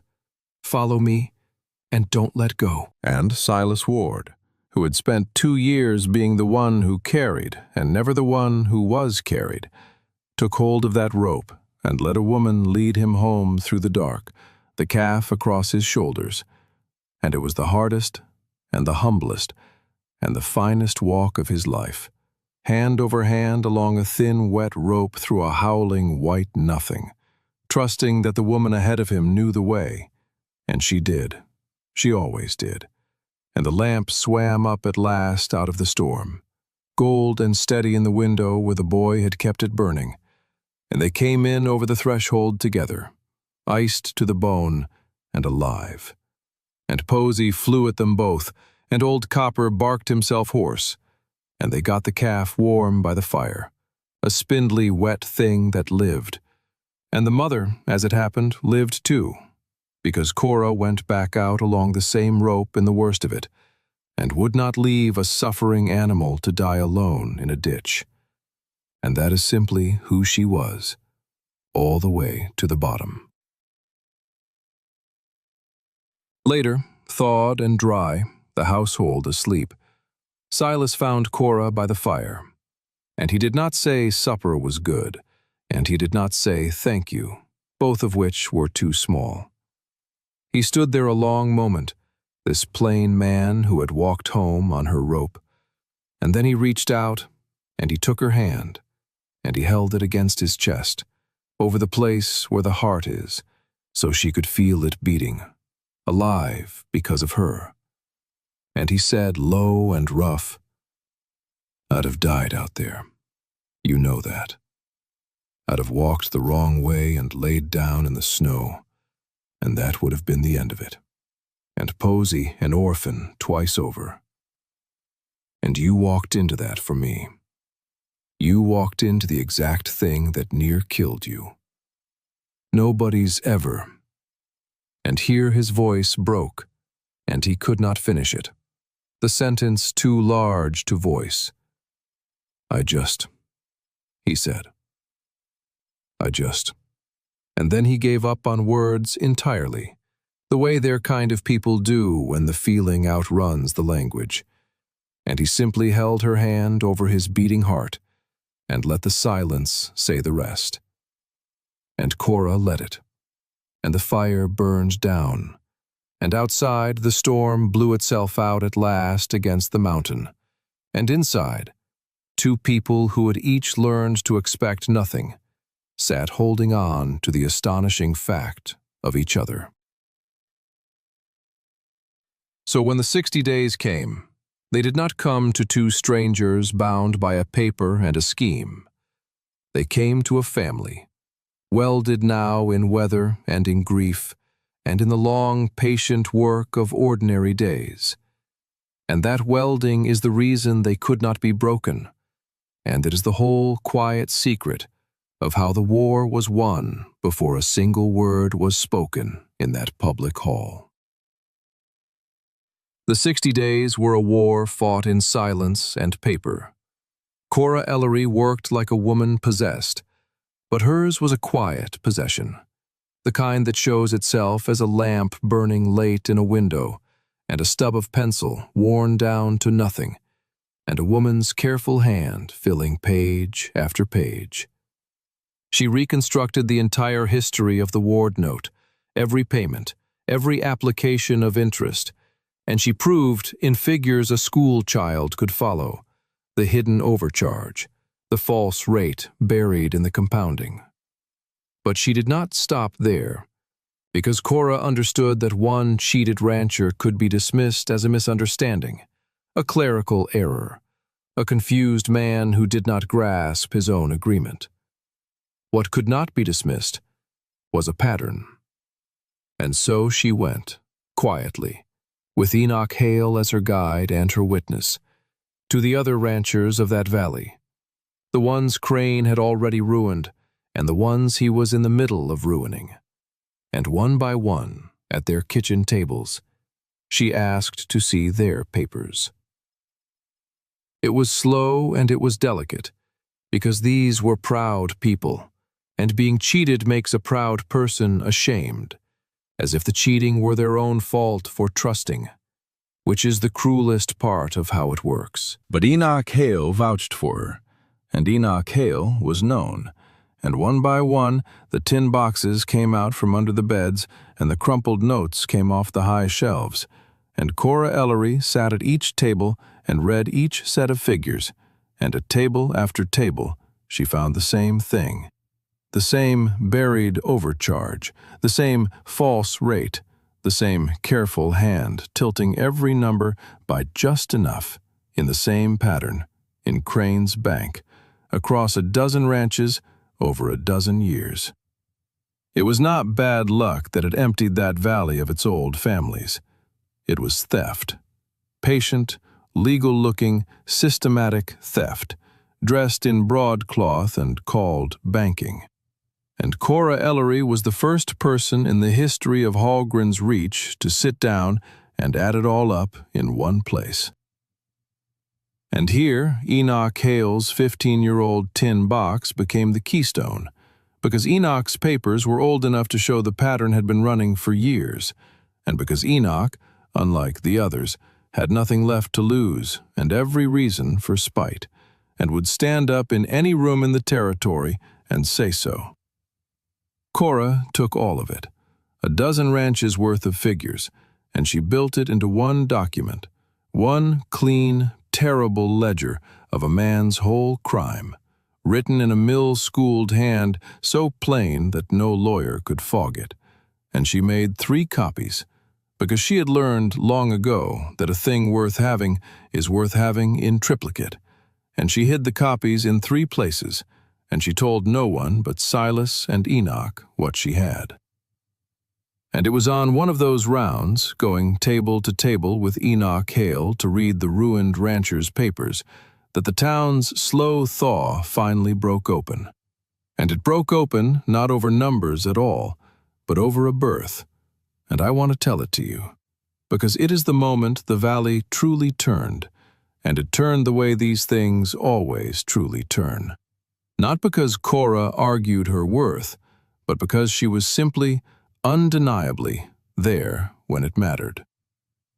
They had ridden out to the far end of the valley, to the poor, hard-scrabble place of a young couple named Bell, to look at old Halvard Bell's note, and they came into a house in an uproar, because the young wife, scarcely more than a girl herself, was 3 days early and in a hard labor gone wrong, and the nearest doctor 2 days off in the county seat, and the granny woman who usually came laid up herself with a broken hip, and the young husband white as a sheet and useless with fear, and the girl on the bed making the low animal sound of a woman who believes she is dying, and believes her baby is dying, and is very nearly right.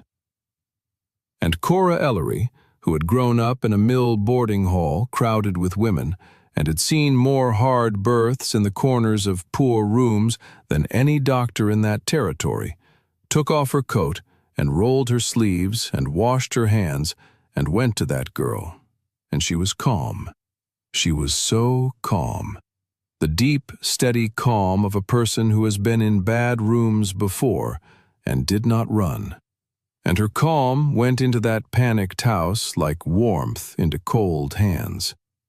She sent the husband for hot water to give him something to do with his terror. She got Enoch to build up the fire. And she bent to the frightened girl, and she said, low and sure, the thing that girl needed more than a doctor, she said, "I'm here now. You're not doing this alone. Look at me. Breathe with me. We're going to get your baby born, you and me, and I am not leaving this room until we do." It was a long night, and a near thing, the cord round the baby's neck and the girl's strength nearly gone, and I will not draw it out, because that is the girl's own story, and not ours to dwell in. But I will tell you the end of it, which is that toward dawn a living child cried in that poor house, a daughter, and the young mother lived, and it was Cora Ellery's hands that had brought them both through the narrow place between here and gone. And when the grateful weeping husband asked her, over and over, how he could ever repay her, Cora said only that he could pay her by never letting anyone tell his daughter she was worth less than she was, and by remembering, when it counted, who had come when the doctor would not. And he remembered. Oh, he remembered. Because a valley is a web of its own, and news of a thing like that runs along the threads faster than any gossip Delphine Pool ever spun.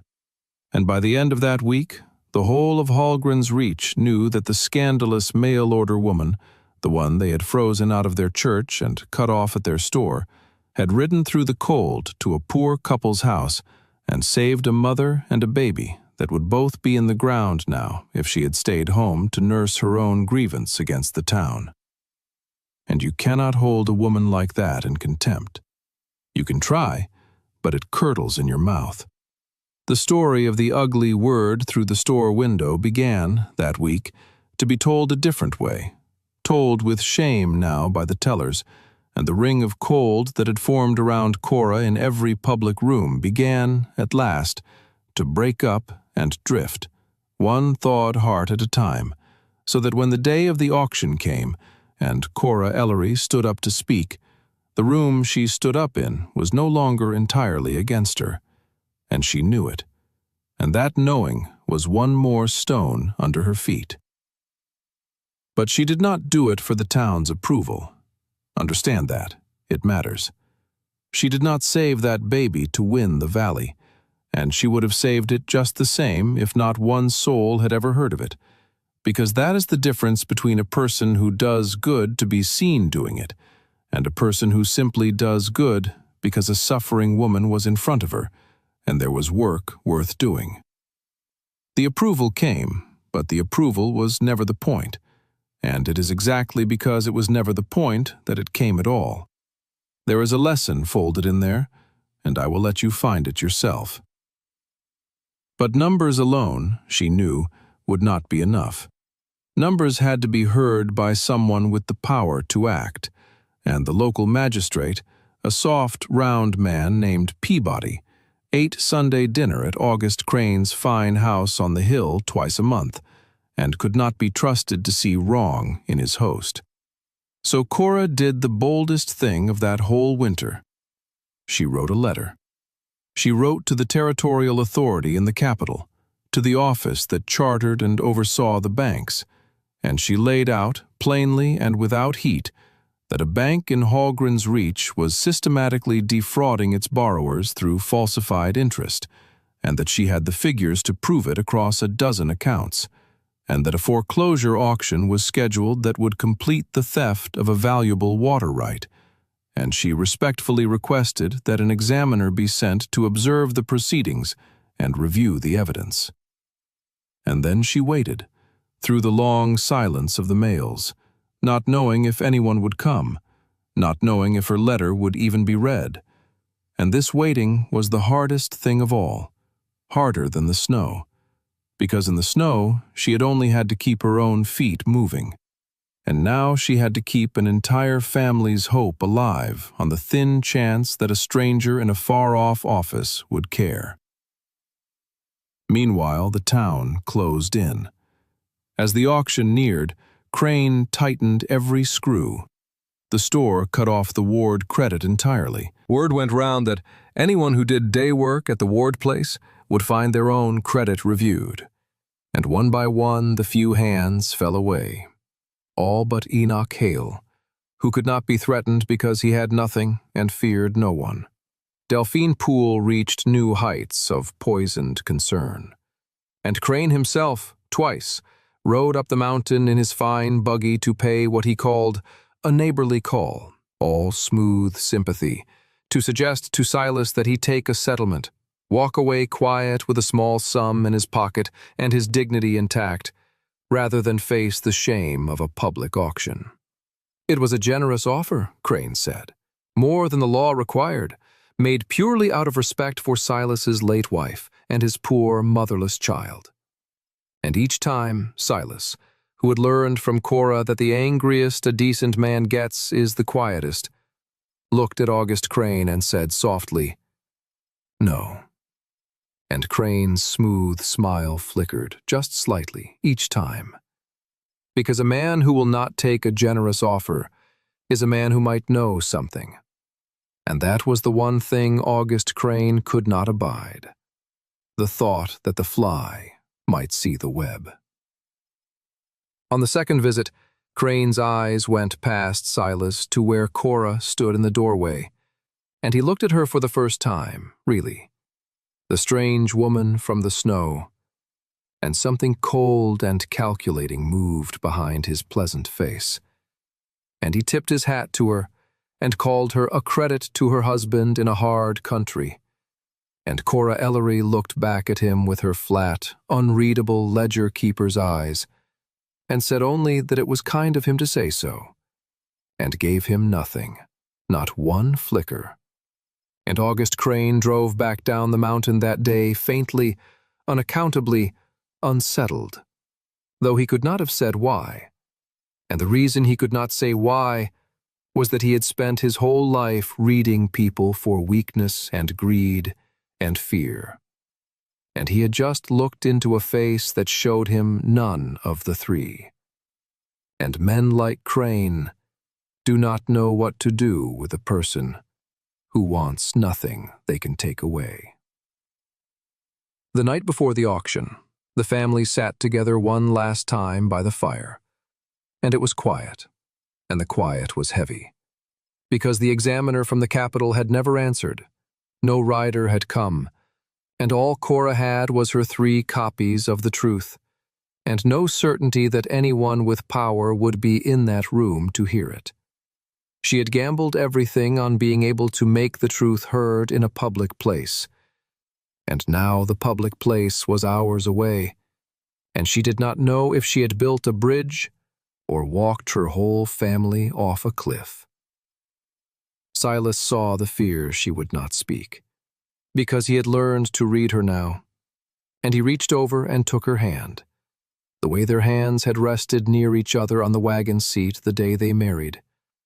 Only now he closed his over hers, on purpose, and he said, low, that whatever happened tomorrow, whatever the room decided, whatever they lost, he wanted her to know that the winter with her had given him back his life and his daughter, and that a man who has been given back his life cannot truly be ruined, no matter what they take, and that if they lost the land, they would not have lost the thing that mattered, because the thing that mattered was sitting right there by the fire.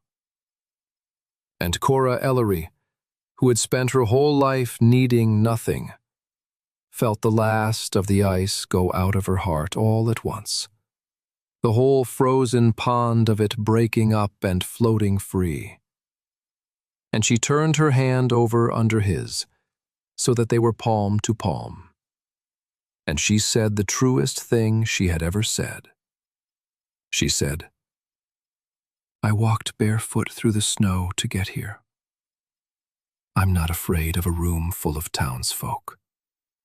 Let them come." And Posey, half asleep against Cora's side, murmured, drowsy and certain, in her small, returned voice, the words she had been holding behind her teeth for the whole story. The words Silas thought he had seen her mouth at the window on the first night, and she said it plainly now. She said, "Mama." And she did not mean the woman on the hill in the grave. She meant the woman beside her at the fire. And Cora Ellery held very still and let that word settle into the deepest part of her, the part that had been empty her whole life, and it filled it, right up to the brim. And no auction, no bank, no smiling man in broadcloth could ever take that back out again. Morning came clear and cold. The thaw had opened the roads, and the family drove down the mountain to the town of Hallgren's Reach to fight for their home. The auction was held in the town's largest room, the meeting hall behind the church, and it was packed, because a foreclosure was theater in a valley starved for it, and half the town had come to watch the shameful woman and the ruined man get what the gossips said they had coming. Delphine Poole was in the front row, with a face composed for sympathy and eyes bright with appetite. The magistrate Peabody sat at a table at the front with the auction documents, and August Crane stood to one side in his finest broadcloth, calm and genial, shaking hands, a pillar of the community, presiding over another orderly transfer of a neighbor's life into his own pocket. He had done this a dozen times. He expected nothing different. He had even, as a final courtesy, arranged for the opening bid to be his own agents, low and certain, and for the whole thing to be over inside the hour. Silas and Cora came in and took seats near the front, and the room stirred and murmured, and the ring of cold formed around them just as it always did. And Silas felt it, and set his jaw. And Cora sat straight-backed and still, with a plain leather folder in her lap, one of her 3 copies of the truth. And she watched August Crane the way she had watched everything her whole life. Quietly, completely, waiting. Enoch Hale came in and stood at the back with his arms folded and his old tin box under his arm, and gave Cora one short nod. And I want you to sit in that room a moment with her before she stands, because the courage of what she was about to do is easy to miss if you have never been the kind of person a room like that was built to silence. Understand who she was in that hall. She was a woman, in a time when a woman did not speak in public rooms. She was poor, in a room run by money. She was an outsider, in a valley that knew its own. She was a scandal. By every account, the town had been fed all winter. And she was about to stand up, alone, with nothing but a leather folder full of numbers, and contradict the richest and most respected man in the county to his face, in front of the very people who had frozen her out, with a magistrate presiding who ate Sunday dinner at that rich man's table. Every single force in that room was arranged to make her sit down and be quiet. That is precisely what such rooms are for. They are built down to the raised table and the presiding official and the weight of 100 watching faces to make the small stay small. And here is the thing about Cora Ellery, the thing the whole story had been building toward, the thing the snow and the mill and the ledgers and the Barefoot mile had all been forging in her without her knowing it. She had been made small her entire life, and it had not worked. They had used her and dismissed her and named her and thrown her down in the snow, and through all of it, the small, refusing coal in her chest had never once gone out. And now, in this room, on this day, with her family's whole life on the table, that coal was about to become a fire, and there was not a force in that hall large enough to put it out. She sat very still, and she felt her own heart going hard, and she did not let it show. And she waited for the one lawful moment the procedure would give her, the way she had waited her whole life for the one moment when the truth could finally be made to hold. Silas felt her stillness beside him, and he reached over, under the folder, where no one could see, and he pressed her hand, once. The private shorthand of two people who did not need words, and it meant, I am here, and it meant, whatever happens, and it meant, I chose you. And she pressed back, once, and it meant, I know, and it meant, watch, and it meant, this is what I was made for. And then Magistrate Peabody cleared his throat. He began to read the notice of sale, the legal description of the Ward Ranch, 400 acres, and then the phrase that was the whole point of the exercise, together with all water rights appurtenant thereto. And at those words, a small, satisfied stillness came over August Crane, the stillness of a man about to close his hand on the thing he had wanted for years. And Peabody asked, as the law required, whether there was any party present who wished to be heard regarding the sale before bidding commenced, expecting silence, because there was always silence, because what could a ruined man ever say? And Cora Ellery stood up. The room turned. A woman standing to speak in that room, in that time, in that valley, was itself a small scandal, and a rustle of shock went through the crowd, and Delphine Poole's mouth fell open, and August Crane's genial expression stiffened just slightly at the edges. Magistrate Peabody blinked and asked, flustered, who she was and what she thought she was doing. And Cora said, in a voice that was not loud, but that carried to every corner of that hushed room because it was so perfectly steady, that she was Cora Ward, wife to Silas Ward, and that she wished to be heard regarding the sale, as was her lawful right under the notice the magistrate had just read aloud. And Peabody, caught by his own procedure, could not refuse her without breaking the very law he was there to uphold. And so, reluctantly, with a glance at Crane, he told her to be brief. And Cora Ellery, barefoot no longer, standing in her one good dress in a room full of people who had called her a word through a store window, opened her plain leather folder, and she began, not with anger, not with accusation, but with numbers. Because numbers do not lie, and cannot be shouted down, and do not care who is a pillar of the community. She said, before this land is sold to satisfy a debt, this room should know how that debt was made.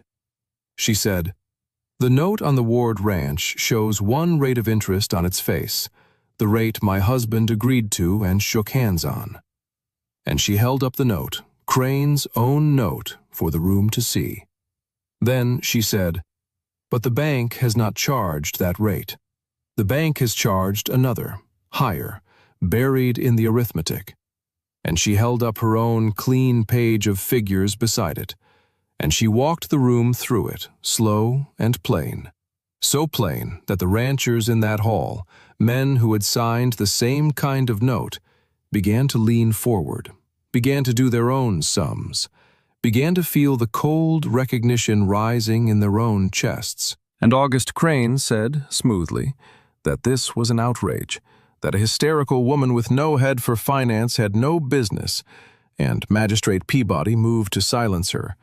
But here the room itself saved her, because the ranchers would not be silenced now.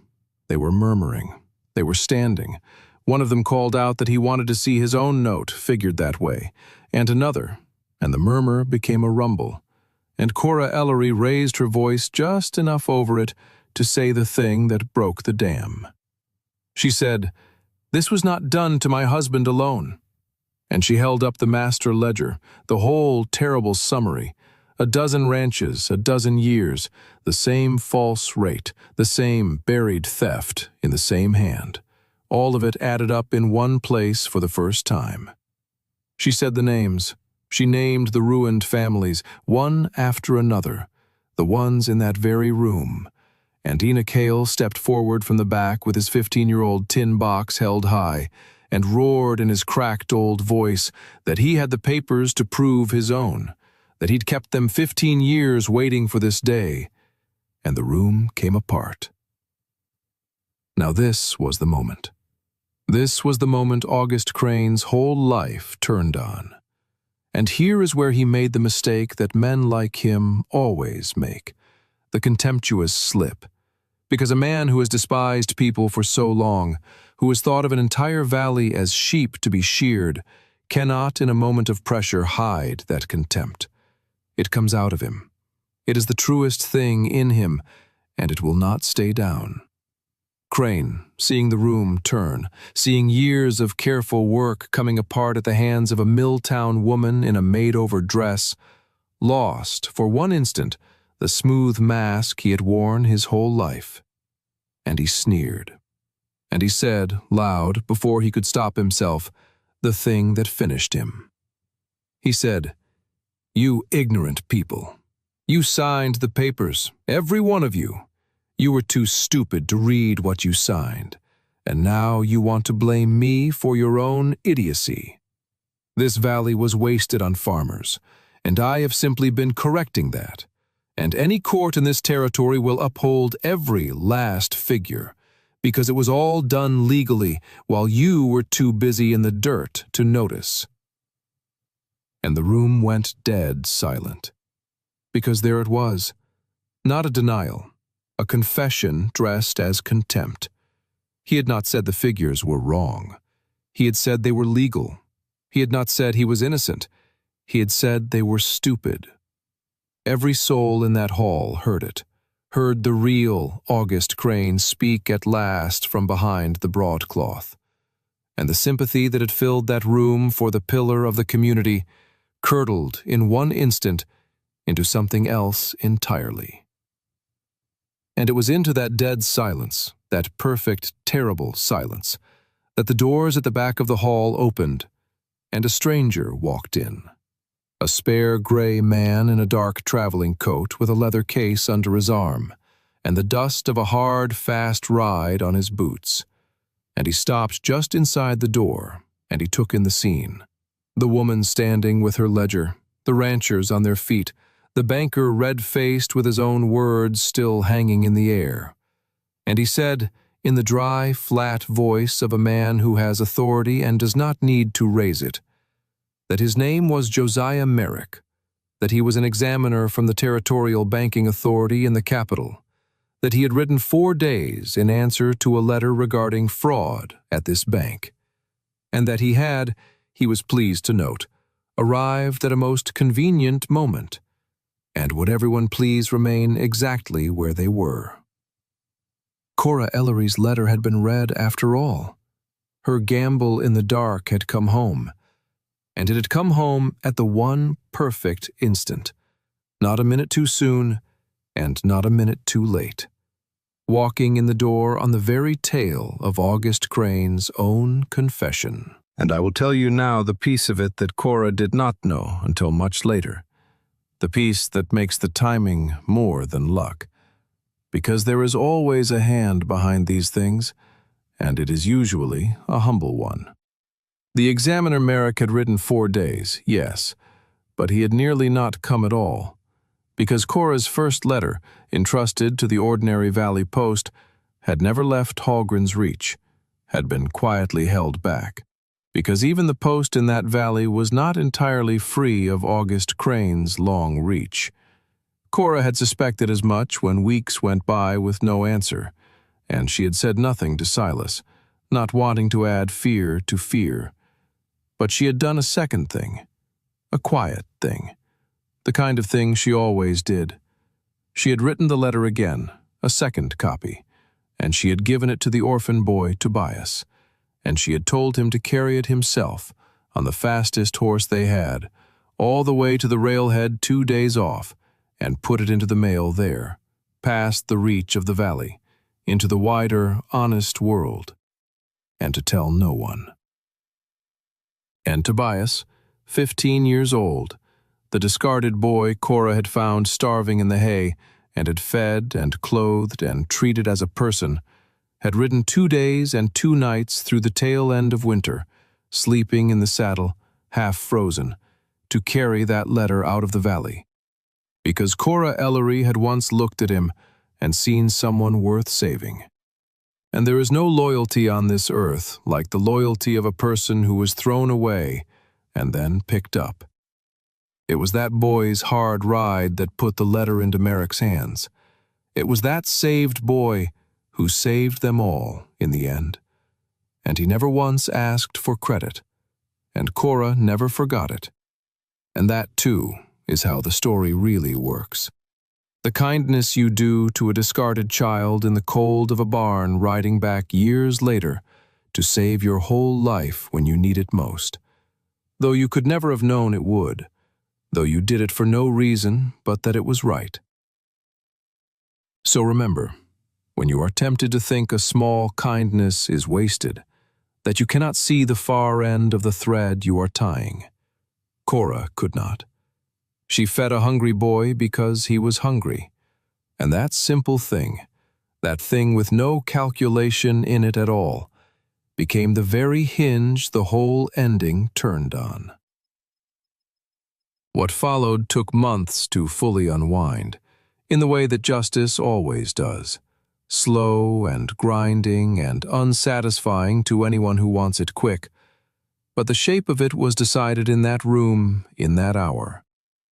The examiner Merrick took Cora's ledgers and Enoch's tin box and the rancher's notes into custody as evidence.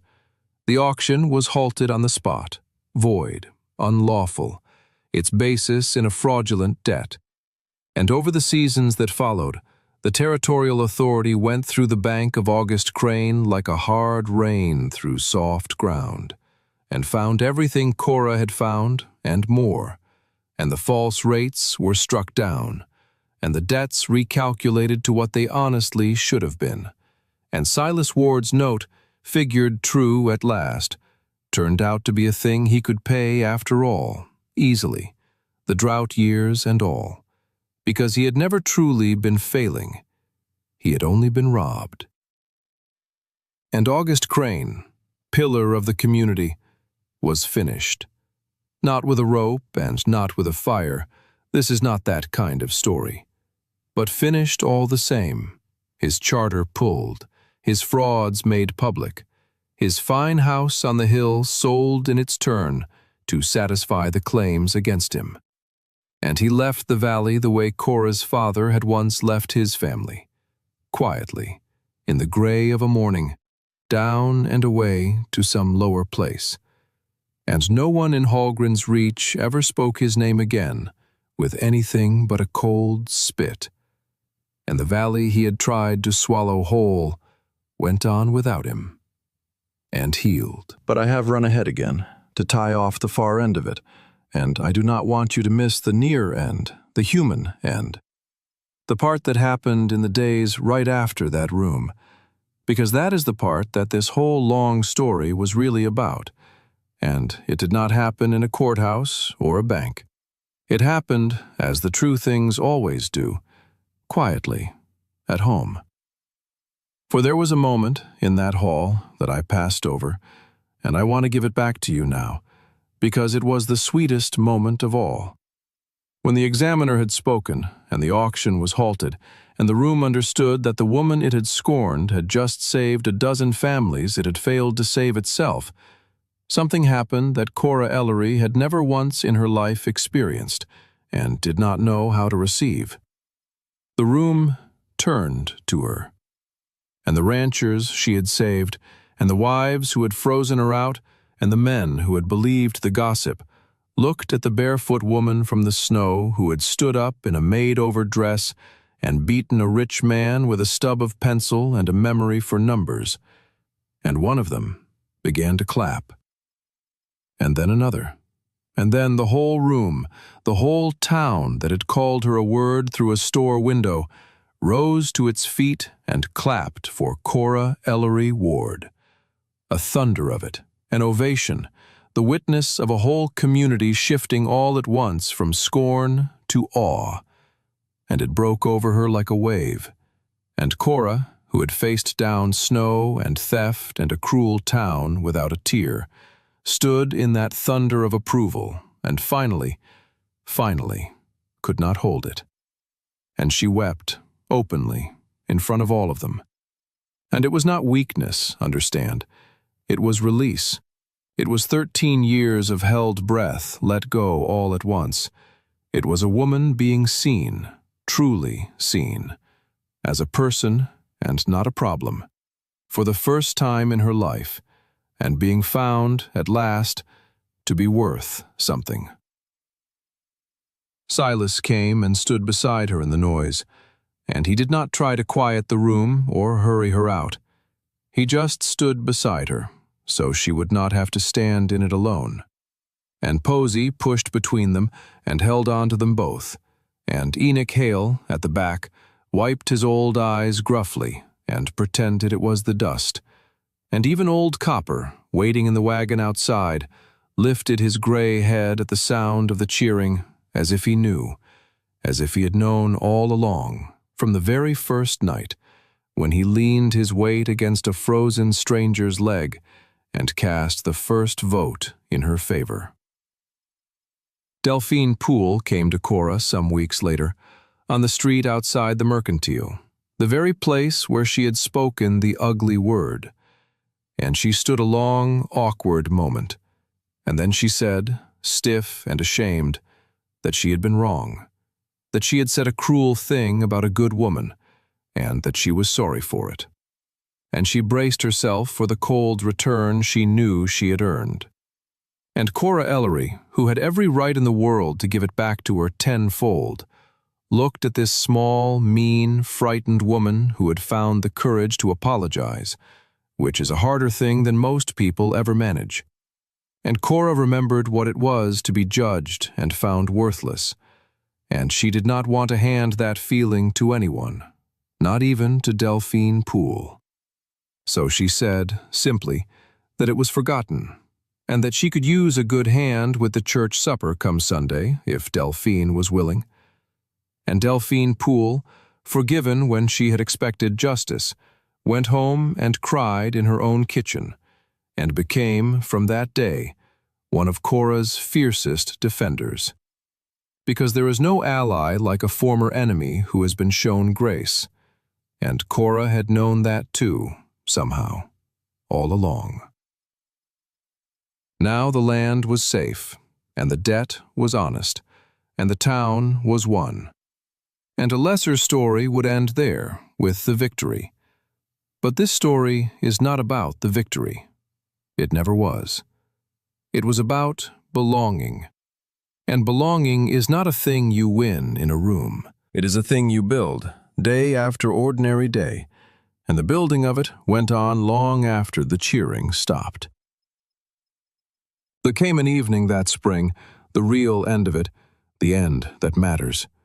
The thaw was full, and the cold, clean creek that August Crane had wanted so badly ran high and free and singing down through the Ward land, past the mended fences and the healthy stock, and the garden Cora had turned and planted, past the grave on the hill where Ada slept, which Cora tended now with her own hands and no jealousy at all, because she understood that a house can hold more than one kind of love, without any of it being crowded out. And Silas Ward found Cora standing at the edge of that creek, in the long gold light of the evening, watching the water run, And he came and stood beside her, and for a while neither of them spoke, because they had never needed many words, the two of them. And then Silas said, in his plain way, that the note was cleared, the true one, paid off entire with the wrong of it struck away, and that the ranch was theirs, free and clear, hers as much as his, and that he had been to the courthouse and had it put in both their names, so that whatever happened to him, she and Posey would never be put off this land, never be barefoot in the snow again, not while there was breath in him or law in the territory. And then he did the thing he had never done, the thing that had been building under the plain's surface all through the winter like a creek under ice. He turned to her, and he took both her hands, the living hands, one of them wearing the ring that had been a ghost's and was now wholly her own. And he said, "I married you at a courthouse for the town's sake, and I meant every word of the paper. But I never said the other thing, the thing under the paper.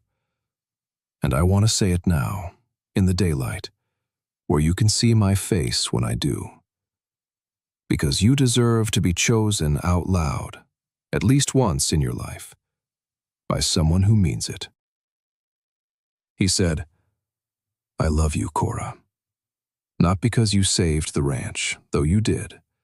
Not because you saved my girl, though you did that too. I love you because you walked out of the snow with nothing, and you never once asked to be pitied. And you looked at my scorched supper and my dead house and my silent child, and you didn't see a burden. You saw work worth doing. And you did it. And somewhere in the doing you filled up every empty room in this house, including the one in here.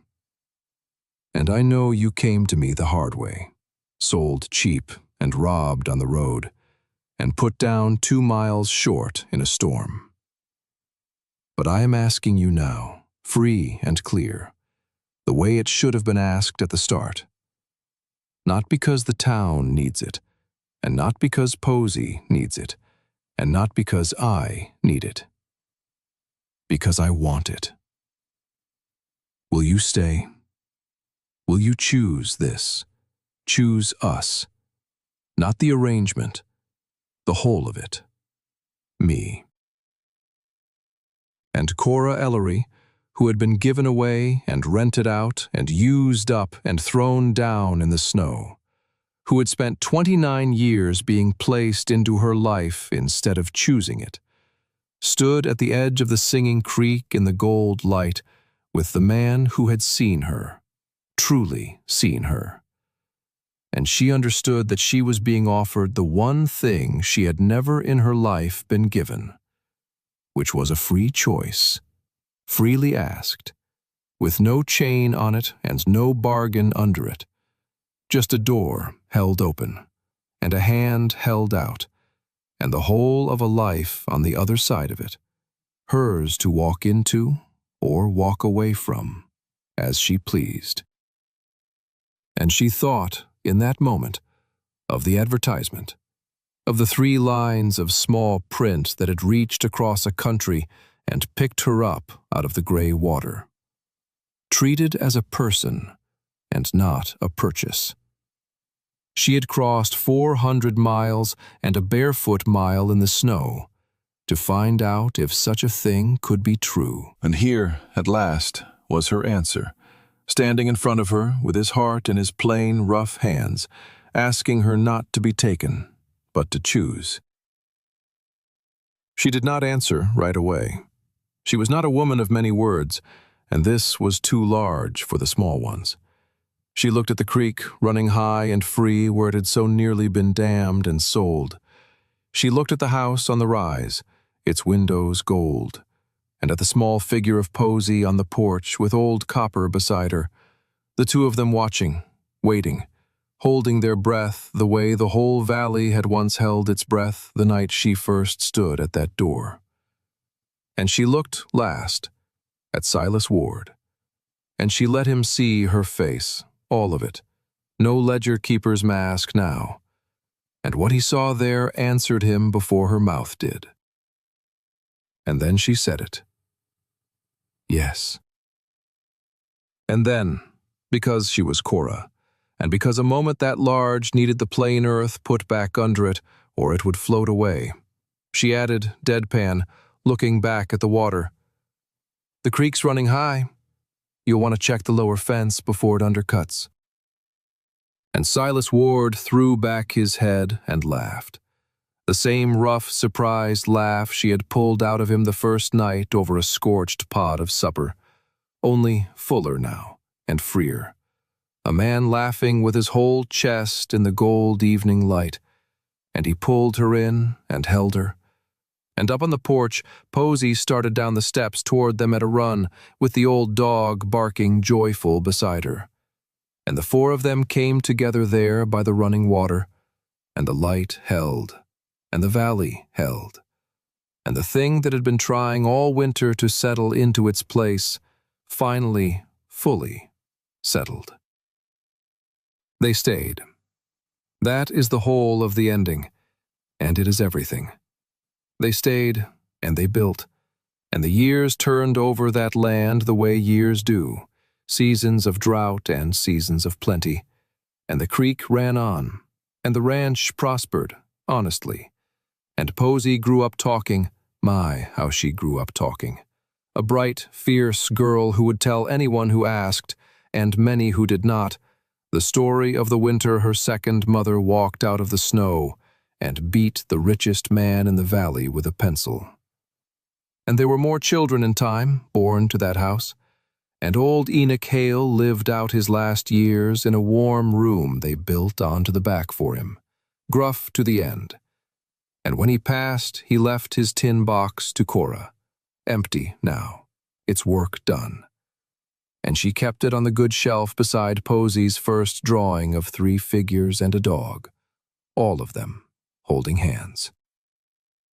And Cora Ellery Ward, who had once been so good at needing nothing, learned, slowly, over the good long years, the far harder and finer skill of wanting, and of letting herself be wanted back, and of belonging to a place and a people so completely that she never again, not once, on the coldest night of the hardest winter, felt the cold climb her legs like water climbing a wick.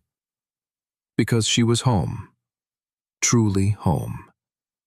And a person who is truly home has somewhere to stop after a long, long time of moving. Let me give you a few of those ordinary days at the far end, because I do not want to leave you only with the victory.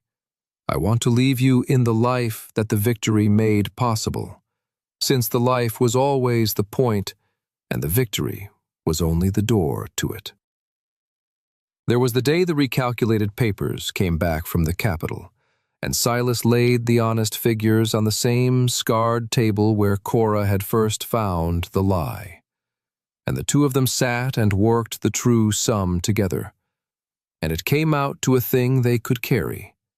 And Silas put his head down on the table and let out a breath he had been holding for 2 years. And Cora put her hand on the back of his neck, and neither of them spoke. And that silence was the sound of a weight lifting off a family.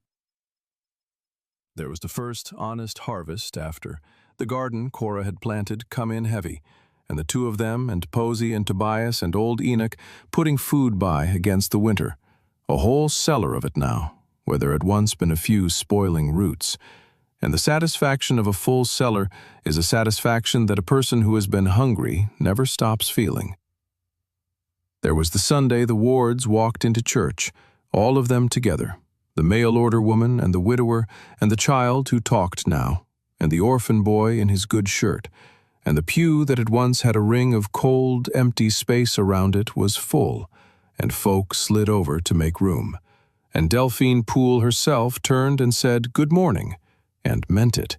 And Cora Ellery sat in a church that had once frozen her out, and felt, for the first time in her life, the particular warmth of being simply and unremarkably included, which is a thing that people who have always had it can never quite understand the value of, and which people who have never had it would trade almost anything to feel just once. There was the evening Posy, grown taller, brought home a boy of her own someday far off, but I will not run that far ahead. That is her story to tell. There was the day they built the warm room onto the back of the house for Enoch, and the old man, who would never in his life say thank you in words, stood in the doorway of it, looking at the bed and the window that caught the morning light and the small stove.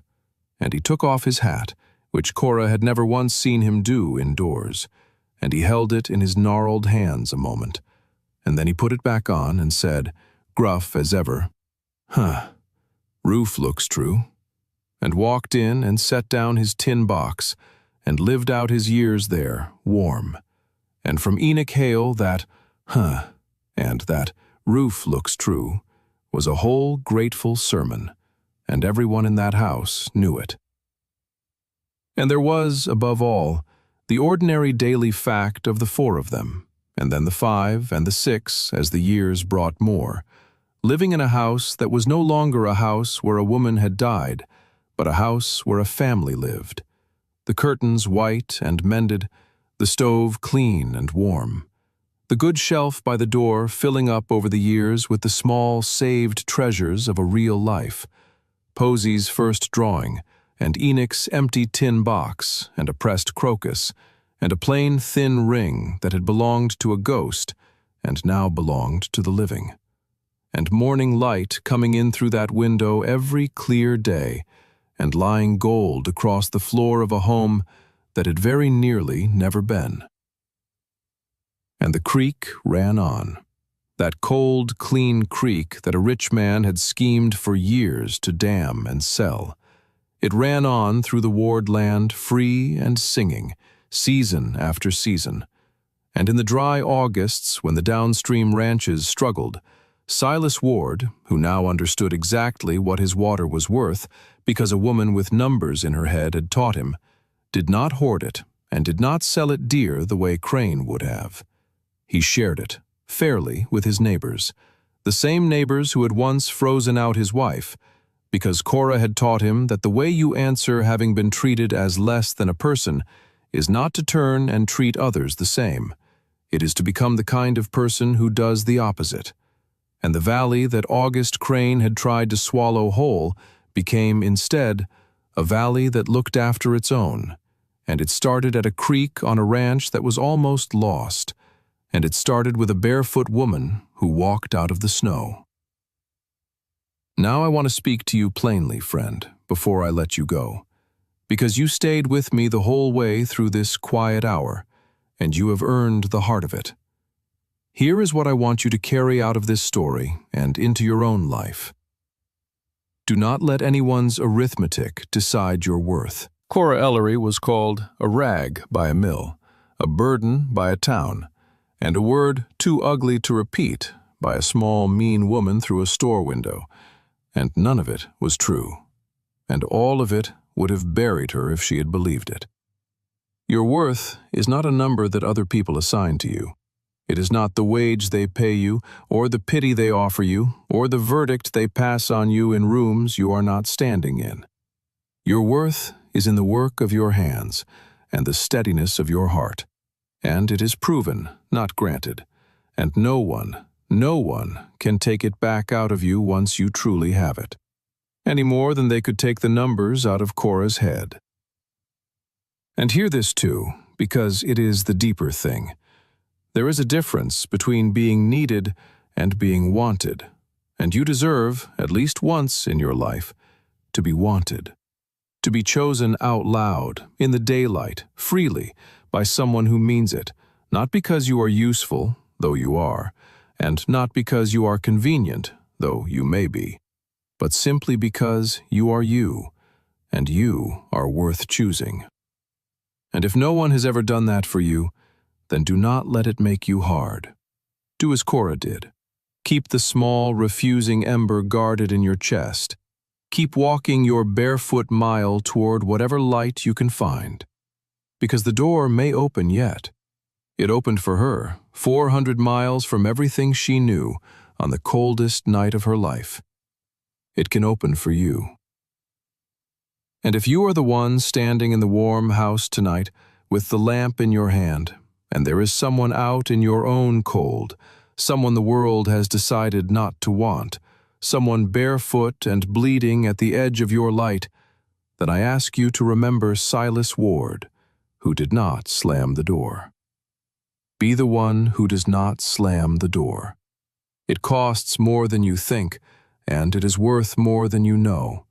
And some doors, once you carry someone across them, cannot ever be uncrossed. And thank God for that. Thank you for spending this quiet hour with me. Thank you for your company on this long road, wherever you are sitting tonight, whatever the season is outside your window. Tell me in the comments if Cora's story reached you, and tell me the name of the light you are walking toward, so we can carry each other a little way. If this story warmed you, subscribe and stay, because I have more of them to tell, and I would be glad of your company for everyone. And until the next quiet hour, may your work be honest and may it hold. May your creek run high and free. May every ugly word aimed at you fall in the snow and melt without a trace. And may you, too, find somewhere to stop after your long time of moving, and be wanted there, and stay. Go gently, and keep your ember lit.